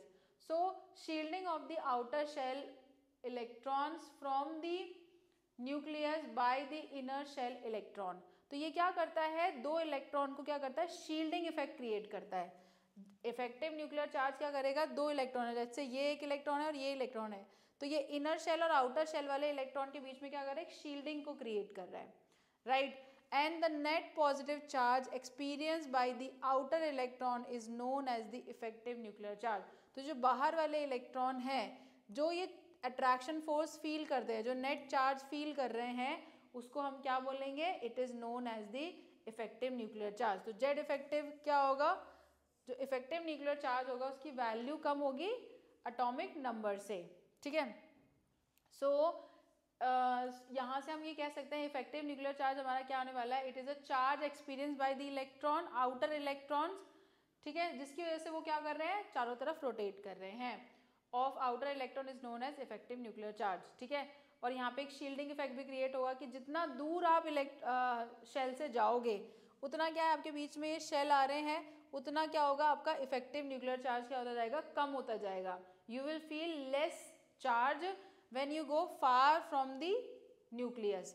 तो ये वाला जो आपका इलेक्ट्रॉन है ये ज़्यादा अट्रैक्शन फोर्स फील कर रहा है as compare to this electron, because ये क्या है, ये डिस्टेंस इसका ज़्यादा है. बीच में क्या हो गए, बहुत सारे शेल और अदर इलेक्ट्रॉन्स आ गए हैं, तो एक शील्डिंग इफेक्ट भी क्रिएट होता है और जिसकी वजह से आपका जो न्यूक्लियस चार्ज है या न्यूक्लियर चार्ज है वो इलेक्ट्रॉन को उतनी पावर से नहीं खींच पाता. इसलिए हम जब भी इलेक्ट्रॉन को निकालते हैं we prefer to take the electron from the outer most shell, क्योंकि आउटर मोस्ट शेल में जो इफेक्टिव न्यूक्लियर चार्ज होता है वो कम एक्सपीरियंस होता है, वहाँ पे वो कम काम करता है. वाई, बिकॉज बीच में और भी इलेक्ट्रॉन है जिसपे वो क्या, जिसको अट्रैक्ट करने में वो बिजी हो जाता है. तो बाहर वाले इलेक्ट्रॉन क्या होता है, are more likely to ionize first, उनकी आयनाइजेशन एनर्जी कम होती है, उन पे चार्ज का इफेक्ट क्या होता है, कम होता है. राइट, तो इस तरीके से इफेक्टिव न्यूक्लियर चार्ज का एक थोड़ा रोल है हमारे इलेक्ट्रॉन के रोटेशन में और आयनाइजेशन में. आगे हम इसके बारे में डिटेल में पढ़ेंगे इन चैप्टर नंबर 3. तो अभी बस थोड़ा सा एक नॉर्मल सी इन्फॉर्मेशन है जो पढ़नी है, attraction by the nucleus and repulsion by the electron in inertial. तो ये क्या होता है, एक अट्रैक्शन फोर्स लग रहा है और दूसरा रिपल्शन फोर्स. हम ऑलरेडी डिस्कस कर चुके हैं कि इलेक्ट्रॉन आपके जो न्यूक्लियस उसके बीच में दो फोर्स काम कर रहे हैं. ठीक है, चलिए अब शेप ऑफ एटॉमिक ऑर्बिटल देख लेते हैं. हमने अभी भी डिस्कस किया था कि शेप कैसी होती है, एक बार उसको थोड़ा सा डिटेल में करते हैं कि भाई एटॉमिक ऑर्बिटल जो है वो क्या हो गए. So now we'll see the boundary surface diagram for first 1s and 2s orbital. ठीक है, 1s और 2s ऑर्बिटल का बाउंड्री सरफेस देख लेते हैं. अगर आप देखोगे for the value of n is equals to 1, l की क्या होने वाली है 0. इसका मतलब कौन सा सबशेल एग्जिस्ट करेगा, दिस 1s सबशेल. ठीक है, नाउ हियर फॉर n की वैल्यू 2, जब l की वैल्यू 0 होगी तो ये सबशेल क्या हो जाएगा, 2s हो जाएगा. बट देख रहे हो आप यहाँ पे बाउंड्री सरफेस एरिया थोड़ा सा ज़्यादा हो गया है. ठीक है, तो ये वो रीजन है, डार्कर रीजन को हम बोलेंगे वो वाला प्लेस जहाँ पे इलेक्ट्रॉन के होने की प्रोबेबिलिटी सबसे ज़्यादा होगी. ठीक है, और इसी ऑर्बिटल के अंदर एक लाइट एरिया भी है जहाँ पे जो हमें ये रिप्रेजेंट कर रहा है, ये बता रहा है कि यहाँ पे इलेक्ट्रॉन के होने की प्रोबेबिलिटी बहुत कम है या ऑलमोस्ट 0 के बराबर. तो एक नोड एरिया है. राइट, तो यहाँ पे आपके जो आपका 1s और 2s है वो कुछ इस तरीके से दिखाई देगा. ठीक है, दोनों ही स्फेरिकल हैं, बट यहाँ पे क्या है आपका शेल का साइज छोटा है, इधर शेल का साइज क्या होगा, बड़ा होगा. ठीक है, क्योंकि ये 2s को बिलोंग कर रहा है. देन एक बार देख लेते हैं 3 2p का जो स्ट्रक्चर है, जो 2p ऑर्बिटल होता है उसका स्ट्रक्चर कैसा होगा, उसका बाउंड्री सरफेस एरिया कैसा होगा. तो हम सबसे पहले देखेंगे अगर n की वैल्यू 2 है तो l की क्या होंगी, दो वैल्यूज होंगी 0 and 1. तो 0 के लिए हमने देख लिया था कि जब 0 होगी तो वैल्यूज आपका ऐसा कुछ स्ट्रक्चर 1s और 2s आपका ऐसा दिखाई देगा. बट फॉर l की वैल्यू 1, कौन से शेल की बात कर रहे हैं हम p की बात कर रहे हैं, दैट इज 2p. ठीक है, जहाँ पे m के कितनी पॉसिबल ओरिएंटेशन होंगी, -1, 0 and 1. ये हम डिस्कस कर चुके हैं. For the value of l is equals to 1, m की 3 पॉसिबल वैल्यूज होंगी and what are they, -1, 0 and 1. अब इनका ओरिएंटेशन देख लेते हैं कि कैसे एक्सिस के अलोंग ओरिएंटेड होंगे या इनका अरेंजमेंट कैसा होगा. तो 2p का मतलब क्या है, डबल डंबल. राइट, तो आप देख रहे हो ये डबल डंबल क्या है, एक्स एक्सिस के अलोंग है. ठीक है, तो एक्स एक्सिस के अलोंग जब भी आपका कोई ये होगा ऑर्बिटल होगा तो उस रिप्रेजेंटेशन को हम क्या बोलेंगे, 2px. ठीक है, देन अगर आप यहाँ पे देखोगे अब ये जो आपका डंबल है वो क्या हो गया है, वाई एक्सिस के अलोंग आ गया है, तो इसको हम क्या बोलेंगे, 2py. देन अब जो आपका ओरिएंटेशन है वो क्या है, जेड एक्सिस के अलोंग है, बाकी दोनों एक्सिस पे नहीं है, तो इसको हम क्या बोलेंगे, 2pz. तो इस तरीके से आपका जो p ऑर्बिटल होता है उसमें 3 अरेंजमेंट देखे गए हैं, एक एक्स एक्सिस के अलोंग, एक वाई एक्सिस के अलोंग और एक जेड एक्सिस के अलोंग. ठीक है, अब ये क्या है, ये जो आपके डंबल शेप है ये एक्सिस के अलोंग है, तो इनको हम क्या बोलेंगे, एक्सियल. ठीक है, ये क्या है, एक्सियल, आपका एक्सियल नोड्स बन रही हैं, इसको हम क्या बोल रहे हैं, नोड्स बोल रहे हैं, lobes, axial lobes, not nodes. Nodes तो वो एरिया है जहाँ पे आपके इलेक्ट्रॉन की होने की प्रोबेबिलिटी कम है. ये जो आपका डबल डंबल की जो शेप बने इसको हम लोब्स बोलेंगे. तो ये कैसे लोब्स हैं, these are axial lobe, axis के ऊपर आपका क्या हो रहा है, लाई कर रहा है. और कुछ आपके ऐसे भी लोब्स होंगे जो एक्सिस के बीच में आएंगे कहीं, मान लो x और y के बीच में कहीं यहाँ पे क्या बन रहे हैं, आपकी लोब्स बन रही हैं, तो इनको क्या बोलेंगे हम, नॉन एक्सियल लोब्स। बट ये वाली जो लोब्स हैं it is on the axis, तो जब भी कोई लोब ऑन द एक्सिस बन रही है तो उसको हम बोलेंगे एक्सियल लोब्स। तो 2px कुछ ऐसा दिखेगा। अब 2px की वैल्यू लेट्स से हमने 2px मान लिया कि इट रिप्रेजेंट -1, तो 2py 0 को रिप्रेजेंट करेगा और 2pz आपका क्या करेगा, 1 को। ये फिक्स नहीं है वैल्यू, बट हम अज्यूम करें कि लेट्स से 2px मतलब -1 और 2py मतलब 0, 2pz is equal to 1।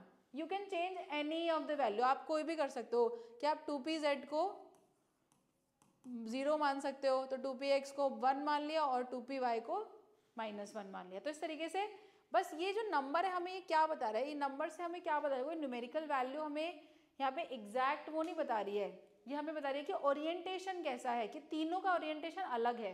Because we got 3 different number, that means जो आपका डम्बल है, डम्बल शेप जो है वो कभी एक ओरिएंटेशन में अरेंज है, now it is arranged into different orientation, now it is arranged into the third orientation।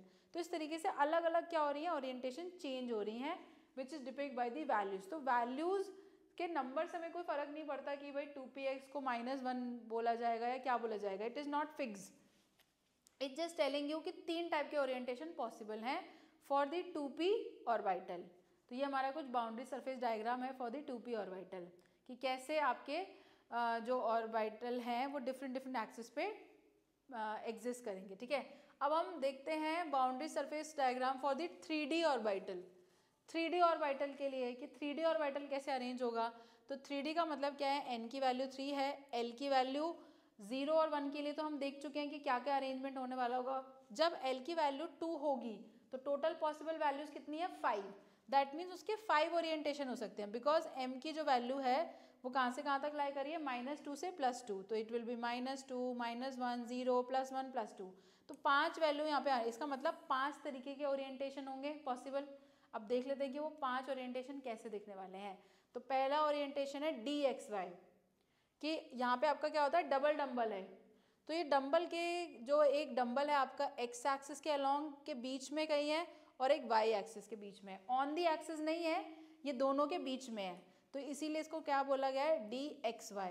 तो आपकी जो लोब्स हैं आप देख रहे हो कि z एक्सिस अलग से जा रही है, यहाँ पे ये जो लोब्स हैं वो तो एक तो XY के यहाँ के बीच में लाई कर रहे हैं और एक यहाँ बीच में लाई कर रहे हैं। तो ये किस टाइप के लोब्स हैं, नॉन एक्सियल लोब्स, इनको हम क्या बोलेंगे, नॉन एक्सियल लोब्स बोलेंगे, right.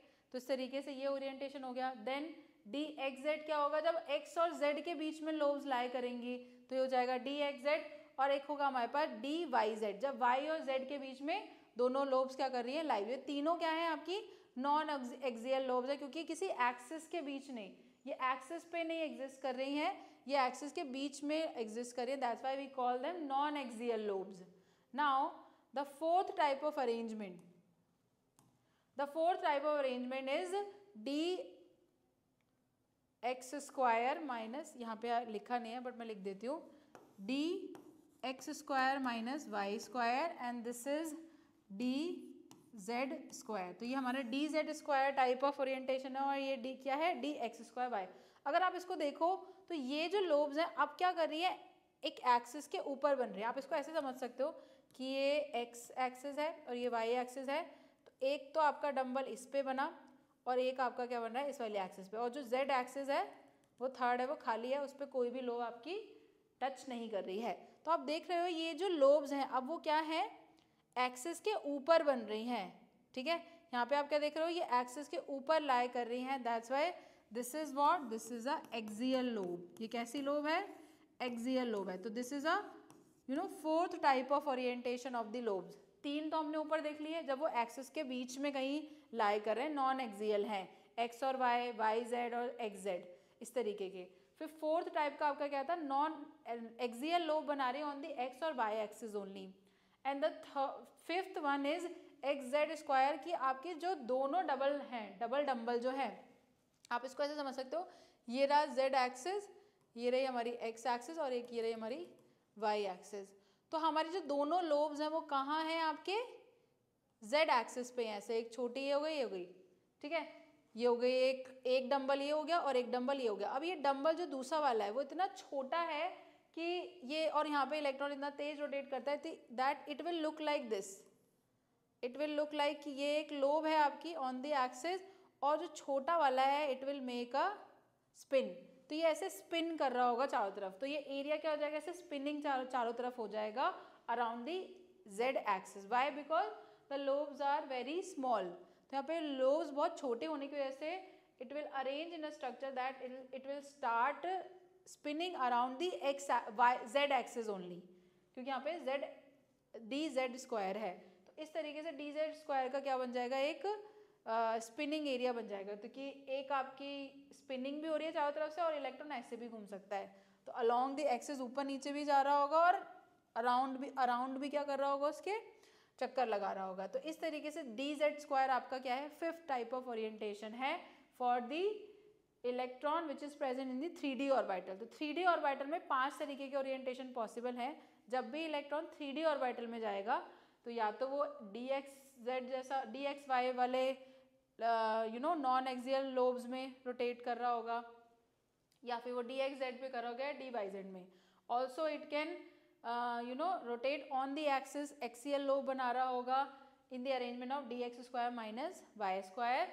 Also it can rotate like this कि वो DZ स्क्वायर बना रहा होगा। तो ये क्या है, हमारे बाउंड्री सरफेस डायग्राम है, जहाँ पे जैसे हमारा इलेक्ट्रॉन क्या करता है, रोटेट करता है। आप देख रहे होगे बीच में कुछ लाइट एरिया भी है, इसका मतलब ये क्या है, हमारे नोडल एरिया।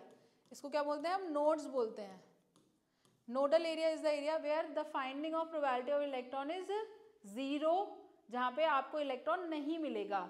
और जो डार्कर रीजन है, दैट मीन जहाँ पे डार्क पिंक कलर आपको दिख रहा है, दैट इज द प्लेस और दैट इज द रीजन जहाँ पे इलेक्ट्रॉन के होने की प्रोबेबिलिटी सबसे ज़्यादा होगी। तो इस तरीके से हम क्या करेंगे, शेप ऑफ द ऑर्बिटल को रिप्रेजेंट करेंगे। ये हमारा रिप्रेजेंट करने का तरीका है, ताकि हम इलेक्ट्रॉन कैसे रोटेट कर रहा है, किस शेप में रोटेट कर रहा है, कहाँ उसके पाने की प्रोबेबिलिटी सबसे ज़्यादा है और कहाँ सबसे कम है, we will get all the information about these numbers. तो ये सारे नंबर हमें क्या बताते हैं, इलेक्ट्रॉन के एड्रेस के बारे में, या इलेक्ट्रॉन कहाँ पाया जाएगा उसके बारे में हमें इंफॉर्मेशन देंगे। ठीक है, I hope this is clear to everyone. ये बहुत इंपॉर्टेंट है, इसलिए इसको समझना है अच्छे से। कोई डाउट है तो आप कमेंट बॉक्स में मेंशन कर सकते हो। चलो तो आगे बढ़ते हैं। अब हमारा जो फाइनल टॉपिक आ रहा है विच इज इलेक्ट्रॉनिक कॉन्फ़िगरेशन। तो जो हमने 9th क्लास में इलेक्ट्रॉनिक कॉन्फ़िगरेशन पढ़ी थी, it was only valid till atomic number 18। तो आर्गन तक ही वो वैलिड थी। आर्गन के बाद जब हम पोटेशियम और कैल्शियम की बात करते हैं, तो जो हमारे जो इलेक्ट्रॉनिक कॉन्फ़िगरेशन थी वो फुलफिल नहीं कर पा रही थी कंडीशंस को, क्योंकि हमने तो बोला था कि भाई जब तक आपका आउटर मोस्ट शेल फुल नहीं हो जाता तब तक आप नेक्स्ट शेल में जंप नहीं करेगा इलेक्ट्रॉन। सो देन आपका क्या था, कुछ कॉन्सेप्ट थे जो अधूरे थे। जो बोहर का मॉडल था वो कम्प्लीटली राइट नहीं था। दैट्स वाई वो जो इलेक्ट्रॉनिक कॉन्फ़िगरेशन हमने पढ़ी थी, जिसमें हम 2,8,8,1 करके क्वेश्चन को सॉल्व करते थे, दैट वाज लिमिटेड। उसने सारे क्वेश्चन के आंसर नहीं दिए, और वो सिंगल इलेक्ट्रॉन स्पीशीज़ के लिए तो बढ़िया काम कर रही थी, बट वी नो दैट हमारे पास मल्टी इलेक्ट्रॉन सिस्टम है, तो वहाँ पे हमें इलेक्ट्रॉनिक कॉन्फ़िगरेशन को थोड़ा सा क्या करना पड़ेगा, मॉडिफाई करना पड़ेगा। वी नीड टू अंडरस्टैंड कि जिस सीक्वेंस में हम इलेक्ट्रॉन को फुल कर रहे थे, that is not the actual sequence. उसके लिए कुछ पर्टिकुलर रूल्स हैं, आपको देखना पड़ेगा कि भाई what is the actually, because now we are not only talking about the shell. Shell के अंदर भी सब शेल्स हैं और उसके अंदर भी क्या है, ऑर्बिटल है, और सबकी अपनी अपनी क्या है, एक फिक्स एनर्जी है। तो हम एनर्जी के सीक्वेंस में, ये तो रूल हमेशा से ही देखो रिटन था कि आपको जब भी इलेक्ट्रॉन की फिलिंग करनी है, इलेक्ट्रॉन जब भी जाएगा शेल के अंदर, वो एनर्जी के सीक्वेंस में जाएगा। सबसे कम एनर्जी में जाएगा इलेक्ट्रॉन, फिर उससे बढ़ती हुई एनर्जी में इलेक्ट्रॉन धीरे धीरे क्या होंगे, अरेंज होंगे। डिस्ट्रीब्यूशन ऑफ इलेक्ट्रॉन कैसे होना चाहिए, in the increasing order of the energy of the shell. ठीक है, तो अब एनर्जी किस पे डिपेंड करेगी, सब शेल पे और ऑर्बिटल पे, कि ऑर्बिटल की क्या एनर्जी है। So then we just know the concept of shell. तो दैट्स वाई हमने शेल की क्या कर दी, एनर्जी कैलकुलेट कर दी। But now energy is calculated by the subshell, कितने सब शेल हैं और किसकी क्या एनर्जी है।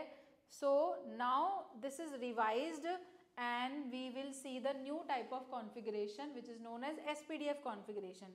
तो अब जो था, पहले हमने अलग तरीके से डिपिक्ट किया था, अब कुछ रूल्स हैं जो हमें देखने पड़ेंगे जिसके थ्रू हम क्या करेंगे, इलेक्ट्रॉनिक कॉन्फ़िगरेशन या नई टाइप की इलेक्ट्रॉनिक कॉन्फ़िगरेशन डेवलप करेंगे. So the first rule is that Aufbau principle. We need to follow this. So what it says that in ground state of the atom, the orbitals are filled in the order of their increasing energies value of n plus n. तो हमें electron को किस order में fill करना है, increasing order of n plus L. मतलब हमें energy किस फॉर्म में लेनी है, n प्लस एल को टोटल करके जो भी आपके पास नंबर आएगा उसको आपको क्या करना है, एक असेंडिंग ऑर्डर में रखना है. Then you can analyse and say that yes this is the sequence for the filling of electron.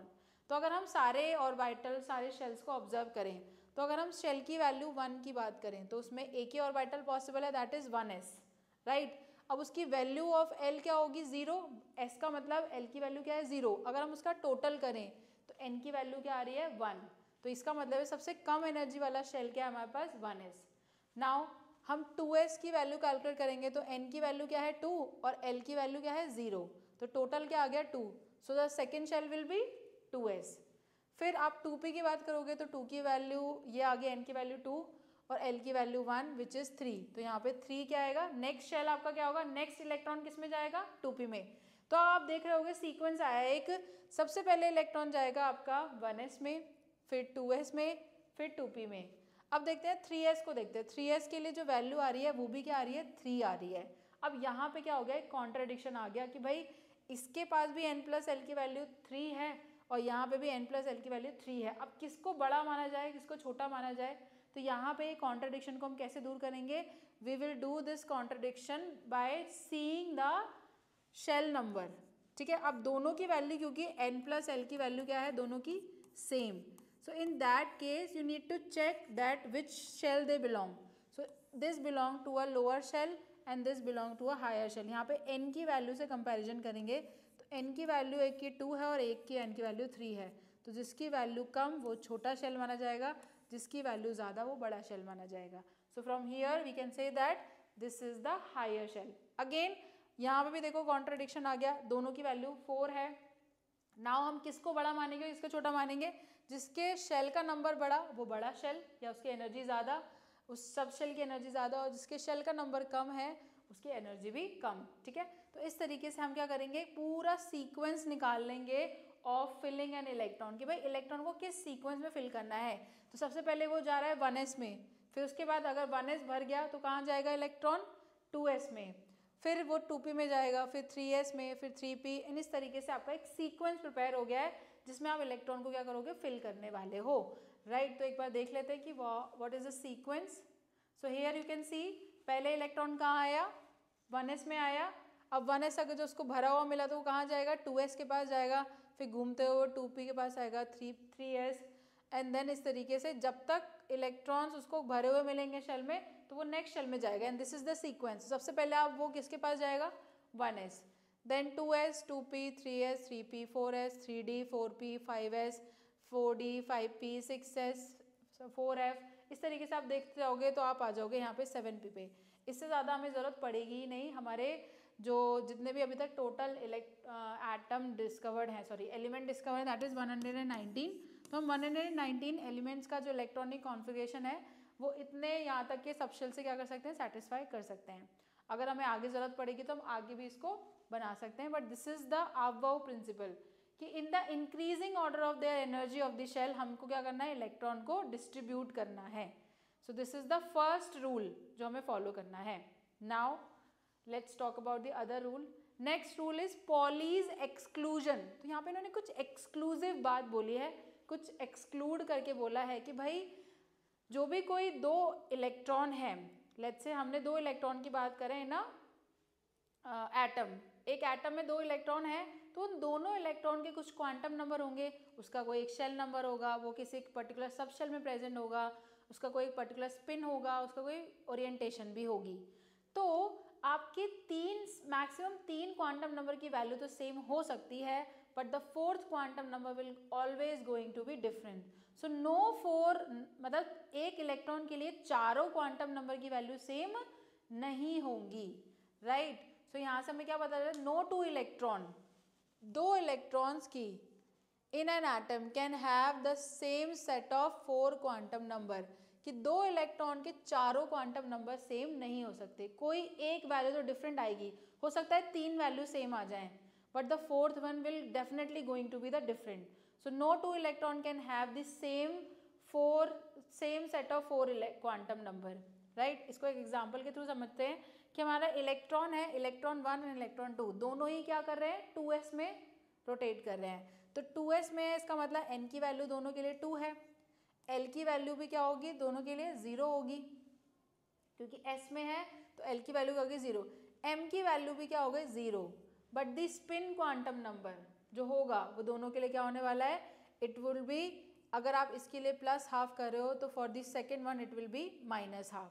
इसका मतलब है कि अगर स्पिन अपवर्ड कर रहा है तो ये स्पिन डाउनवर्ड, दैट मीन्स एक अगर क्लॉकवाइज घूम रहा है तो दूसरा एंटी क्लॉकवाइज ही घूमेगा. And from these observation we have concluded that it shows that only 2 electron may exist in the same orbital and these electron must have opposite spin. तो यहाँ से ये बात कंफर्म हो गई कि भाई एक ऑर्बिटल में 2 इलेक्ट्रॉन हो सकते हैं, मतलब एक घर में 2 लोग रह सकते हैं, बट वो दोनों क्या होंगे, ऑपोजिट स्पिन के होंगे.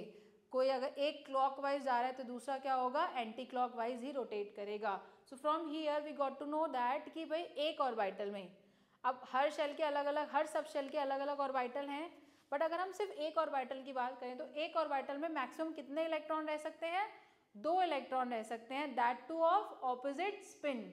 सो from here the maximum number of electron in a shell with quantum number n is equals to 2n square. तो अगर आपको नंबर ऑफ इलेक्ट्रॉन निकालने हैं ना particular shell, so it will be 2n square. So let's say अगर हम देखें यहाँ पे कि n1 के लिए कितने नंबर ऑफ इलेक्ट्रॉन पॉसिबल है, तो यहाँ पे हम क्या होगा 2n square which is 2 into 1 2.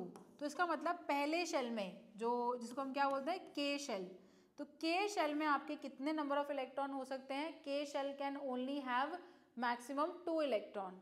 For n ये वैल्यू आगे क्या हो जाएगी, बढ़ जाएगी, it will be 8 and then 18 and then 32. तो इस तरीके से ये हमारा लॉजिक भी यहाँ से क्लियर हो गया. हमने पहले भी ये चीज़ पढ़ी है कि भाई के शेल में 2n स्क्वायर, मतलब हर शेल की एक मैक्सिमम नंबर ऑफ इलेक्ट्रॉन होते हैं.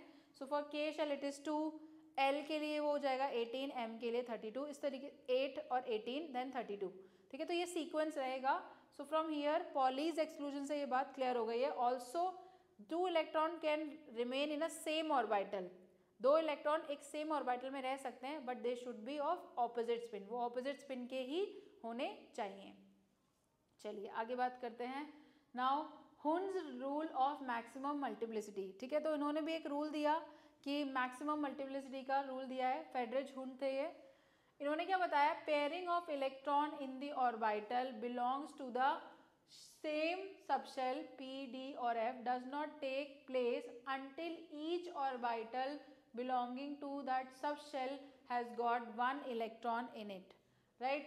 It is singly occupied. अब यहाँ से क्या एक चीज़ देखने को मिलती है कि अगर हम SPDF पर्टिकुलरली SPDF की बात करें, क्योंकि SPDF सॉरी नॉट S, अगर हम ओनली S की बात करें तो S के पास कितने ऑर्बिटल होते हैं, S के लिए L की वैल्यू क्या है 0, दैट मीन्स M की वैल्यू भी क्या हो गई 0. तो यहाँ पे ओरिएंटेशन से फ़र्क ही नहीं पड़ेगा, यहाँ पे कोई पर्टिकुलर ओरिएंटेशन नहीं है, तो यहाँ पे तो मैक्सिमम 2 ही इलेक्ट्रॉन आ सकते हैं of the opposite spin. But अगर हम P शेल की बात करें तो P के लिए L की वैल्यू क्या है 1 और M की कितनी वैल्यू है, पॉसिबल वैल्यू -1 0 एंड 1. इसका मतलब इसके पास 3 टाइप के ऑर्बिटल होंगे, जिसको हमने नाम भी दिया था 2px, 2py एंड 2pz. ठीक है, अब इन्होंने क्या बोला है कि अगर आप p d f, ऐसे ही d के पास 5 ऑर्बिटल होते हैं, f के पास 7 ऑर्बिटल होते हैं. ठीक है, तो नंबर ऑफ ऑर्बिटल, तो यहाँ पे इन्होंने क्या बोला है कि जब भी आप इन जिनके पास मोर देन 1 ऑर्बिटल है, ठीक है, तो s को तो हम इस कैटेगरी में रख ही नहीं रहे हैं, उसका तो सॉर्टेड है सारा काम. ठीक है, so the pairing of electron belonging to the PDF subshell does not take place until each orbital belongs to the subshell has got 1 electron. तो अगर आप इलेक्ट्रॉन फिलिंग कर रहे हो, let's say you have 4 electron, जो आपको क्या करने हैं 4 इलेक्ट्रॉन्स को हमें फिल करना है P सबशेल में, तो आप उसको इस तरीके से फिल नहीं कर सकते कि आपने क्या कर दिया, दोनों में 2-2 इलेक्ट्रॉन भर दिया और ये हो गया हमारा काम खत्म और एक को छोड़ दिया. This can not be done. According to Hund's law of maximum multiplicity, अगर आपको स्टेबिलिटी चाहिए इलेक्ट्रॉन की तो आपको क्या करना पड़ेगा, पहले हर एक ऑर्बिटल में एक एक इलेक्ट्रॉन भरना होगा। तो हम क्या करेंगे, पहले इसमें एक इलेक्ट्रॉन भर दिया, यहाँ एक इलेक्ट्रॉन दे दिया, अब एक और, ठीक है, अब तीनों में एक एक इलेक्ट्रॉन हो गया। अब पेयरिंग होना शुरू होगी। पहले ही आपने पेयरिंग कर दी, ये सही नहीं है, तो आप पहले से ही पेयरिंग नहीं कर सकते अनटिल एंड अनलेस जब तक हर ऑर्बिटल में एक एक इलेक्ट्रॉन नहीं है। तो यहाँ पे हमने क्या कर दिया, हमारे पास 4 टोटल हमें इलेक्ट्रॉन डालने हैं सब शेल इस ऑर्बिटल के अंदर। तो पहले हम एक एक इलेक्ट्रॉन को क्या करेंगे, ऑर्बिटल में फिल करेंगे। Then now will start pairing. अब हम पेयरिंग करेंगे तो ऑब्वियसली यहाँ पे क्या आएगा, ऑपोजिट स्पिन का ही इलेक्ट्रॉन आने वाला है। अगर 5 इलेक्ट्रॉन करने हैं तो एक और इलेक्ट्रॉन और आ जाएगा। तो इस तरीके से आपकी क्या होगी, पेयरिंग होना शुरू होगी। So you can not do the pairing of electron until and unless. So pairing of electron कब तक पॉसिबल नहीं है, जब तक आपके हर सब शेल में एक एक इलेक्ट्रॉन ना आ जाए। Each sub shell will have 1 electron, right. So this is the Hund's law of maximum multiplicity, जिससे स्टेबिलिटी थोड़ी सी डिफाइन होती है आपके एटम की, कि इस मैनर में अगर आप फिलिंग करोगे तो atom will remain more stable, otherwise वो स्टेबिलिटी अटेन नहीं हो पाएगी और फिर आप बॉन्ड नहीं बना सकते, आप कंपाउंड नहीं बना सकते। तो इस तरीके से 2p में इलेक्ट्रॉन कैसे जाएगा, 1s में तो आपके दोनों इलेक्ट्रॉन एक एक करके गया, 2p में इलेक्ट्रॉन कैसे फिल होंगे, पहले एक एक इलेक्ट्रॉन फिल किया, now you will start doing pairing. तो ये जो फिलिंग ऑफ इलेक्ट्रॉन है वो एक एक करके होगी। इलेक्ट्रॉन पहले इस स्पिन में गया, फिर यहाँ पे गया, फिर इसमें, फिर इसमें। तो यहाँ पे तो इतना कुछ डिस्कशन वाला पॉइंट था नहीं क्योंकि एक ही ऑर्बिटल है, but here we have multiple orbital. तो इलेक्ट्रॉन क्या करेगा, पहले एक एक एक, देखो पहले एक एक करके फिलिंग हुई, नाउ विल स्टार्ट पेयरिंग। तो इस तरीके से आपकी वर्किंग होगी and this is the third rule. अब इन तीनों रूल को ध्यान में रखते हुए हमने क्या किया है, इलेक्ट्रॉन को डिस्ट्रीब्यूट किया into different shell. So from here we can say that subshell क्या है, सबशेल को कैसे रिप्रेजेंट करेंगे, respective letter, symbol, quantum number before respective subshell and electron in the subshell as superscript. ठीक है, तो ये देखो आप यहाँ पे इलेक्ट्रॉनिक कॉन्फ़िगरेशन को रिप्रेजेंट कैसे किया जाएगा। तो यहाँ पे हम क्या करेंगे, सबशेल का नाम लिखेंगे, उसके ऊपर सुपरस्क्रिप्ट में क्या लिखेंगे, उसके रेस्पेक्टिव नंबर ऑफ इलेक्ट्रॉन, कि कितने number of electron are filled in this particular subshell. ठीक है, ये नोटेशन है। और ऑर्बिटल डायग्राम कैसे बनेगा, ऑर्बिटल डायग्राम में आप क्या करोगे, ऑर्बिटल को एक बॉक्स से रिप्रेजेंट करोगे, वहाँ पे इलेक्ट्रॉन को हम एरो से शो करेंगे। 2 तरीके के रिप्रेजेंटेशन है, एक एसपीडीएफ नोटेशन और एक ऑर्बिटल डायग्राम है। तो यहाँ पे एसपीडीएफ में आप सबसे पहले तो सबशेल का लेटर लिखोगे, उसके ऊपर एक नंबर जाएगा सुपरस्क्रिप्ट में, and that number represent the quantum number before the, और यहाँ पे हमें जो हमारा सबशेल है उससे पहले उसका क्वांटम नंबर भी लिखना पड़ेगा, प्रिंसिपल क्वांटम नंबर, मतलब n की वैल्यू यहाँ पे हमें डिफाइन करनी पड़ेगी। और सुपरस्क्रिप्ट में नंबर ऑफ इलेक्ट्रॉन जाएंगे कि भाई कितने इलेक्ट्रॉन एक सबशेल में है, that goes in the superscript, ऊपर की तरफ वो पावर की जगह पे वो लिखे जाएंगे। हेयर एरो होगा क्लॉकवाइज, ऊपर का एरो क्या रिप्रेजेंट कर रहा है, क्लॉकवाइज, और डाउन एरो क्या रिप्रेजेंट कर रहा है, एंटी क्लॉकवाइज रोटेशन। तो हमने ये मान लिया, ये फिक्स नहीं है कि क्लॉकवाइज का मतलब अपवर्ड एरो होता है, बट हमने अपने कन्वीनियंट के लिए कुछ एक तो नोटेशन को फिक्स मानना पड़ेगा। ये मान लिया है कि भाई जो अपवर्ड एरो वो क्लॉकवाइज को रिप्रेजेंट कर रहा है, जिसकी वैल्यू हम मान लेते हैं कि हम पॉजिटिव हाफ लेंगे, और जो डाउनवर्ड एरो वो डाउन एंटी क्लॉक को रिप्रेजेंट करेगा, जिसकी वैल्यू हम मान लेते हैं कि -1/2 होगी। ठीक है, तो कोई एक नोटेशन को लेके आप क्वेश्चन को सॉल्व करने वाले। तो this is the representation of electronic configuration. तो 2 तरीके से रिप्रेजेंट कर सकते हैं, एसपीडीएफ नोटेशन या फिर ऑर्बिटल डायग्राम। ये हम देखेंगे अभी 1 by 1।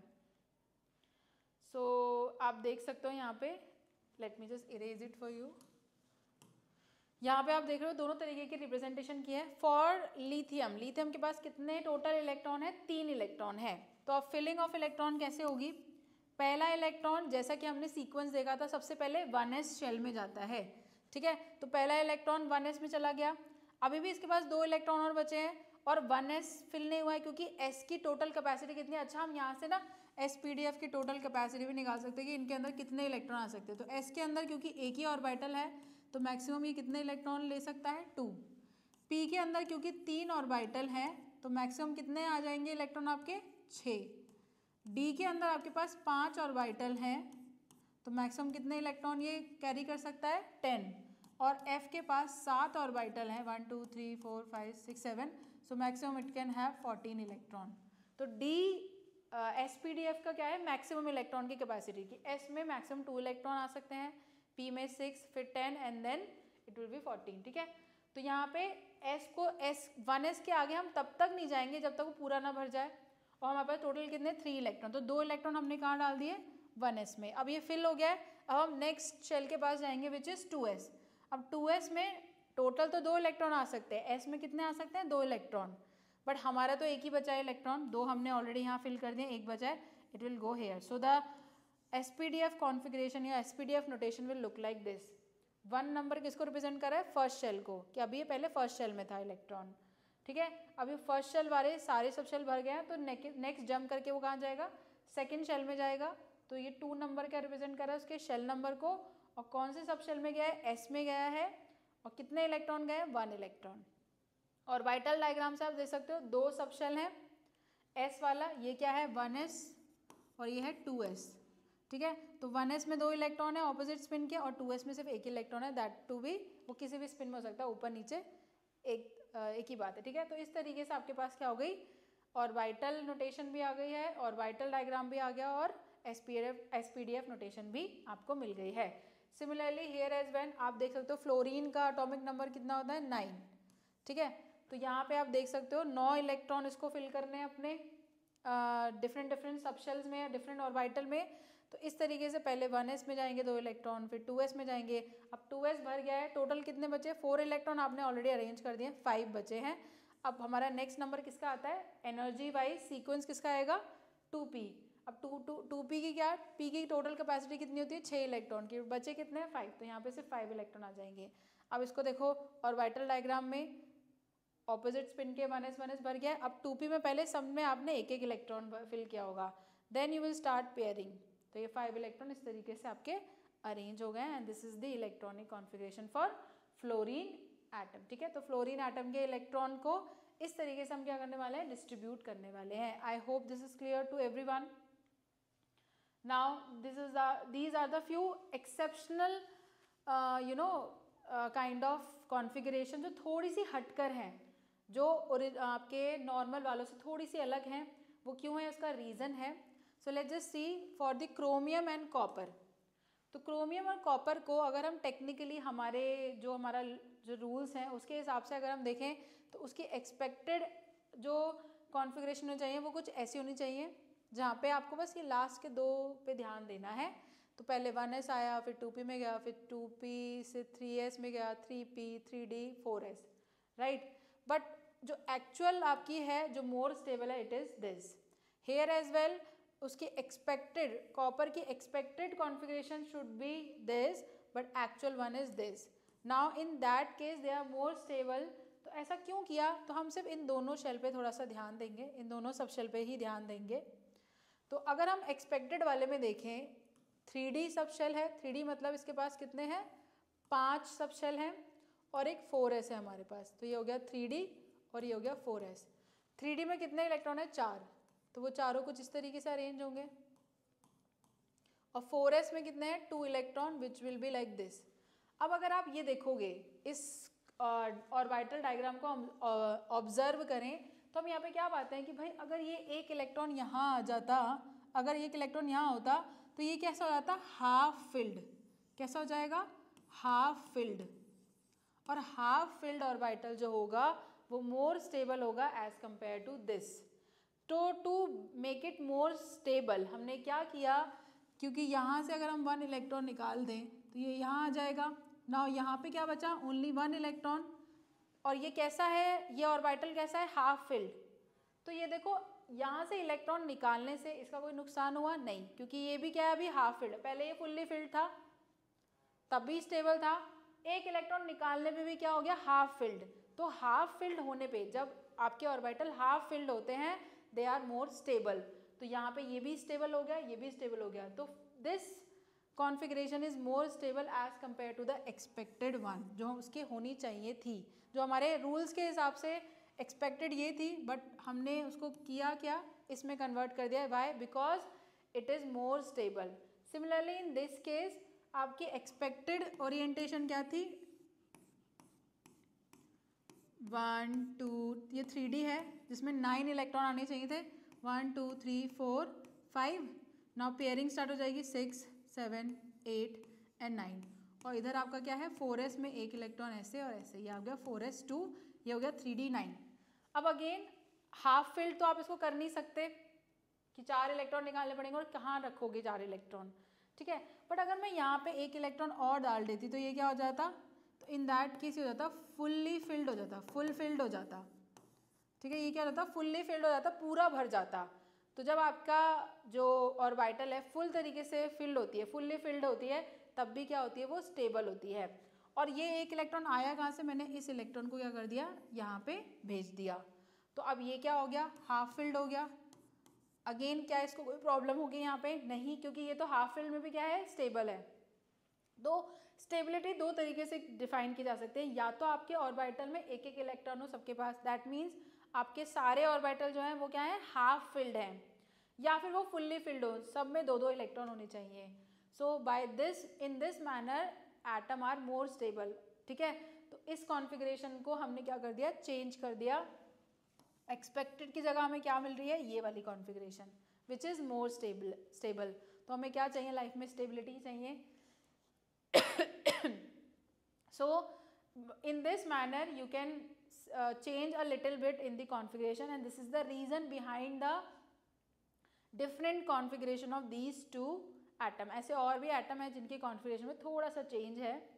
Why? Now you have understood, क्योंकि वहाँ पे हाफ फिल्ड और फुल्ली फिल्ड शेल बन रहे होंगे, दैट्स वाई हमने थोड़ा सा क्या कर दिया, चेंज कर दिया है। ऑल राइट, तो आगे बढ़ते हैं। तो इनके इलेक्ट्रॉनिक कॉन्फ़िगरेशन क्यों अलग थी ये हम समझ चुके हैं।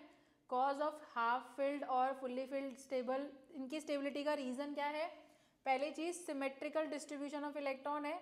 Y electrons are stable in half filled shell और fully filled shell, because they are the symmetrical distribution of electron is there, तो सारी क्या है सिमेट्री एक जैसी बन रही है। दूसरा एक्सचेंज ऑफ एनर्जी क्या है, ईजी हो जाएगा आपका। तो यहाँ पे आप देख रहे हो कि ये सिमेट्री क्या है, सेम है। तो जब सिमेट्री सेम होगी तो एक एक इलेक्ट्रॉन को एक्सचेंज करना क्या है, इजी है। फोर एक्सचेंज बाय 1 इलेक्ट्रॉन, तो यहाँ पे हमने क्या कर दिया है कि एक इलेक्ट्रॉन को और यहाँ पे रख दिया है। दूसरा 3 एक्सचेंज बाय 2 इलेक्ट्रॉन, तो यहाँ पे ये जो है 3 एक्सचेंज बाय 2 इलेक्ट्रॉन, तो आप किसी भी इलेक्ट्रॉन को एक्सचेंज कर सकते हो। Here as well 2 exchange by 3 electron, ये दोनों भी क्या हो जाएंगे, आपस में एक्सचेंज जाएंगे। तो यहाँ पे exchange of electron is very easy, that's why हम देख सकते हैं कि जो स्टेबिलिटी है वो ज़्यादा अच्छी है 4 बाय 1 इलेक्ट्रॉन। तो आपस में ये इलेक्ट्रॉन क्या हो रहा है, एक्सचेंज हो सकते हैं। आप फर्स्ट को, ये जो पहला वाला इलेक्ट्रॉन है इसको आप किसी भी 4 इलेक्ट्रॉन से एक्सचेंज कर सकते हो, क्योंकि सबकी ओरिएंटेशन सेम है, सब में सिमेट्री है। ये सेकेंड वाले उसको भी आप इन तीनों में से किसी से भी एक्सचेंज कर सकते हो। Similarly for the third and the fourth, तो we can exchange electron very easily because of the symmetrical distribution, और एनर्जी का एक्सचेंज भी होगा। So this is the reason, that's why electrons are more stable in half filled और fully filled shell. Fully filled में तो उनको exchange करने की जरूरत नहीं है, बट अगर होगी भी तो वहाँ पे भी क्या है, एक सिमेट्रिक क्या है आपका डिस्ट्रीब्यूशन है, सिमेट्री डिस्ट्रीब्यूशन ऑफ इलेक्ट्रॉन है। So now we are done and we finally finished our chapter number 2 which is structure of atom. तो यहाँ पे हमारा चैप्टर खत्म होता है। आई होप कि आप लोगों को ये चैप्टर बहुत अच्छे से समझ आया होगा। अगर आपको कोई भी दिक्कत तकलीफ है, so I am here only, आप मुझे कमेंट बॉक्स में लिख सकते हैं। Also you can go to the Telegram channel and download the PDF and the PPT of the chapter. So I will share all the notes or the PPT of this chapter on the Telegram channel. Plus आपको जो extra question है वो भी आपको Telegram channel पे मिलने वाले हैं। तो stay tuned with us and आप description box से Telegram channel को join कर सकते हैं। I hope आप लोग बहुत अच्छे से study कर रहे हैं। आप revise करिए इन सारे lectures को। कोई भी दिक्कत आती है आप mention कर सकते हैं। We will reply you. I will personally take care of the comment. जो भी बच्चा कमेंट करता है, अगर कोई डाउट होते हैं, I'll try to solve all those questions. तो अब मैं आपसे नेक्स्ट लेक्चर में मिलने वाली हूँ फॉर योर चैप्टर नंबर 3। तो थोड़ी सी फ्रीक्वेंसी अब हमारी इंक्रीज होगी। आपको शेड्यूल देखते रहना है, यूट्यूब चैनल पे चेक करते रहना है कि आपकी वीडियोस कब आ रही हैं, सो दैट आपका कोई भी लेक्चर मिस ना हो और आप बहुत अच्छे से अपने केमिस्ट्री के पोर्शन के सिलेबस को कवर कर सको। बिकॉज एग्जाम्स आर कमिंग, तो आपको थोड़ा सा अब क्या करना है, कमर कस लेनी है, अच्छे से पढ़ाई करनी है। तब तक के लिए bye bye, I will see you in my next lecture. Good night everyone.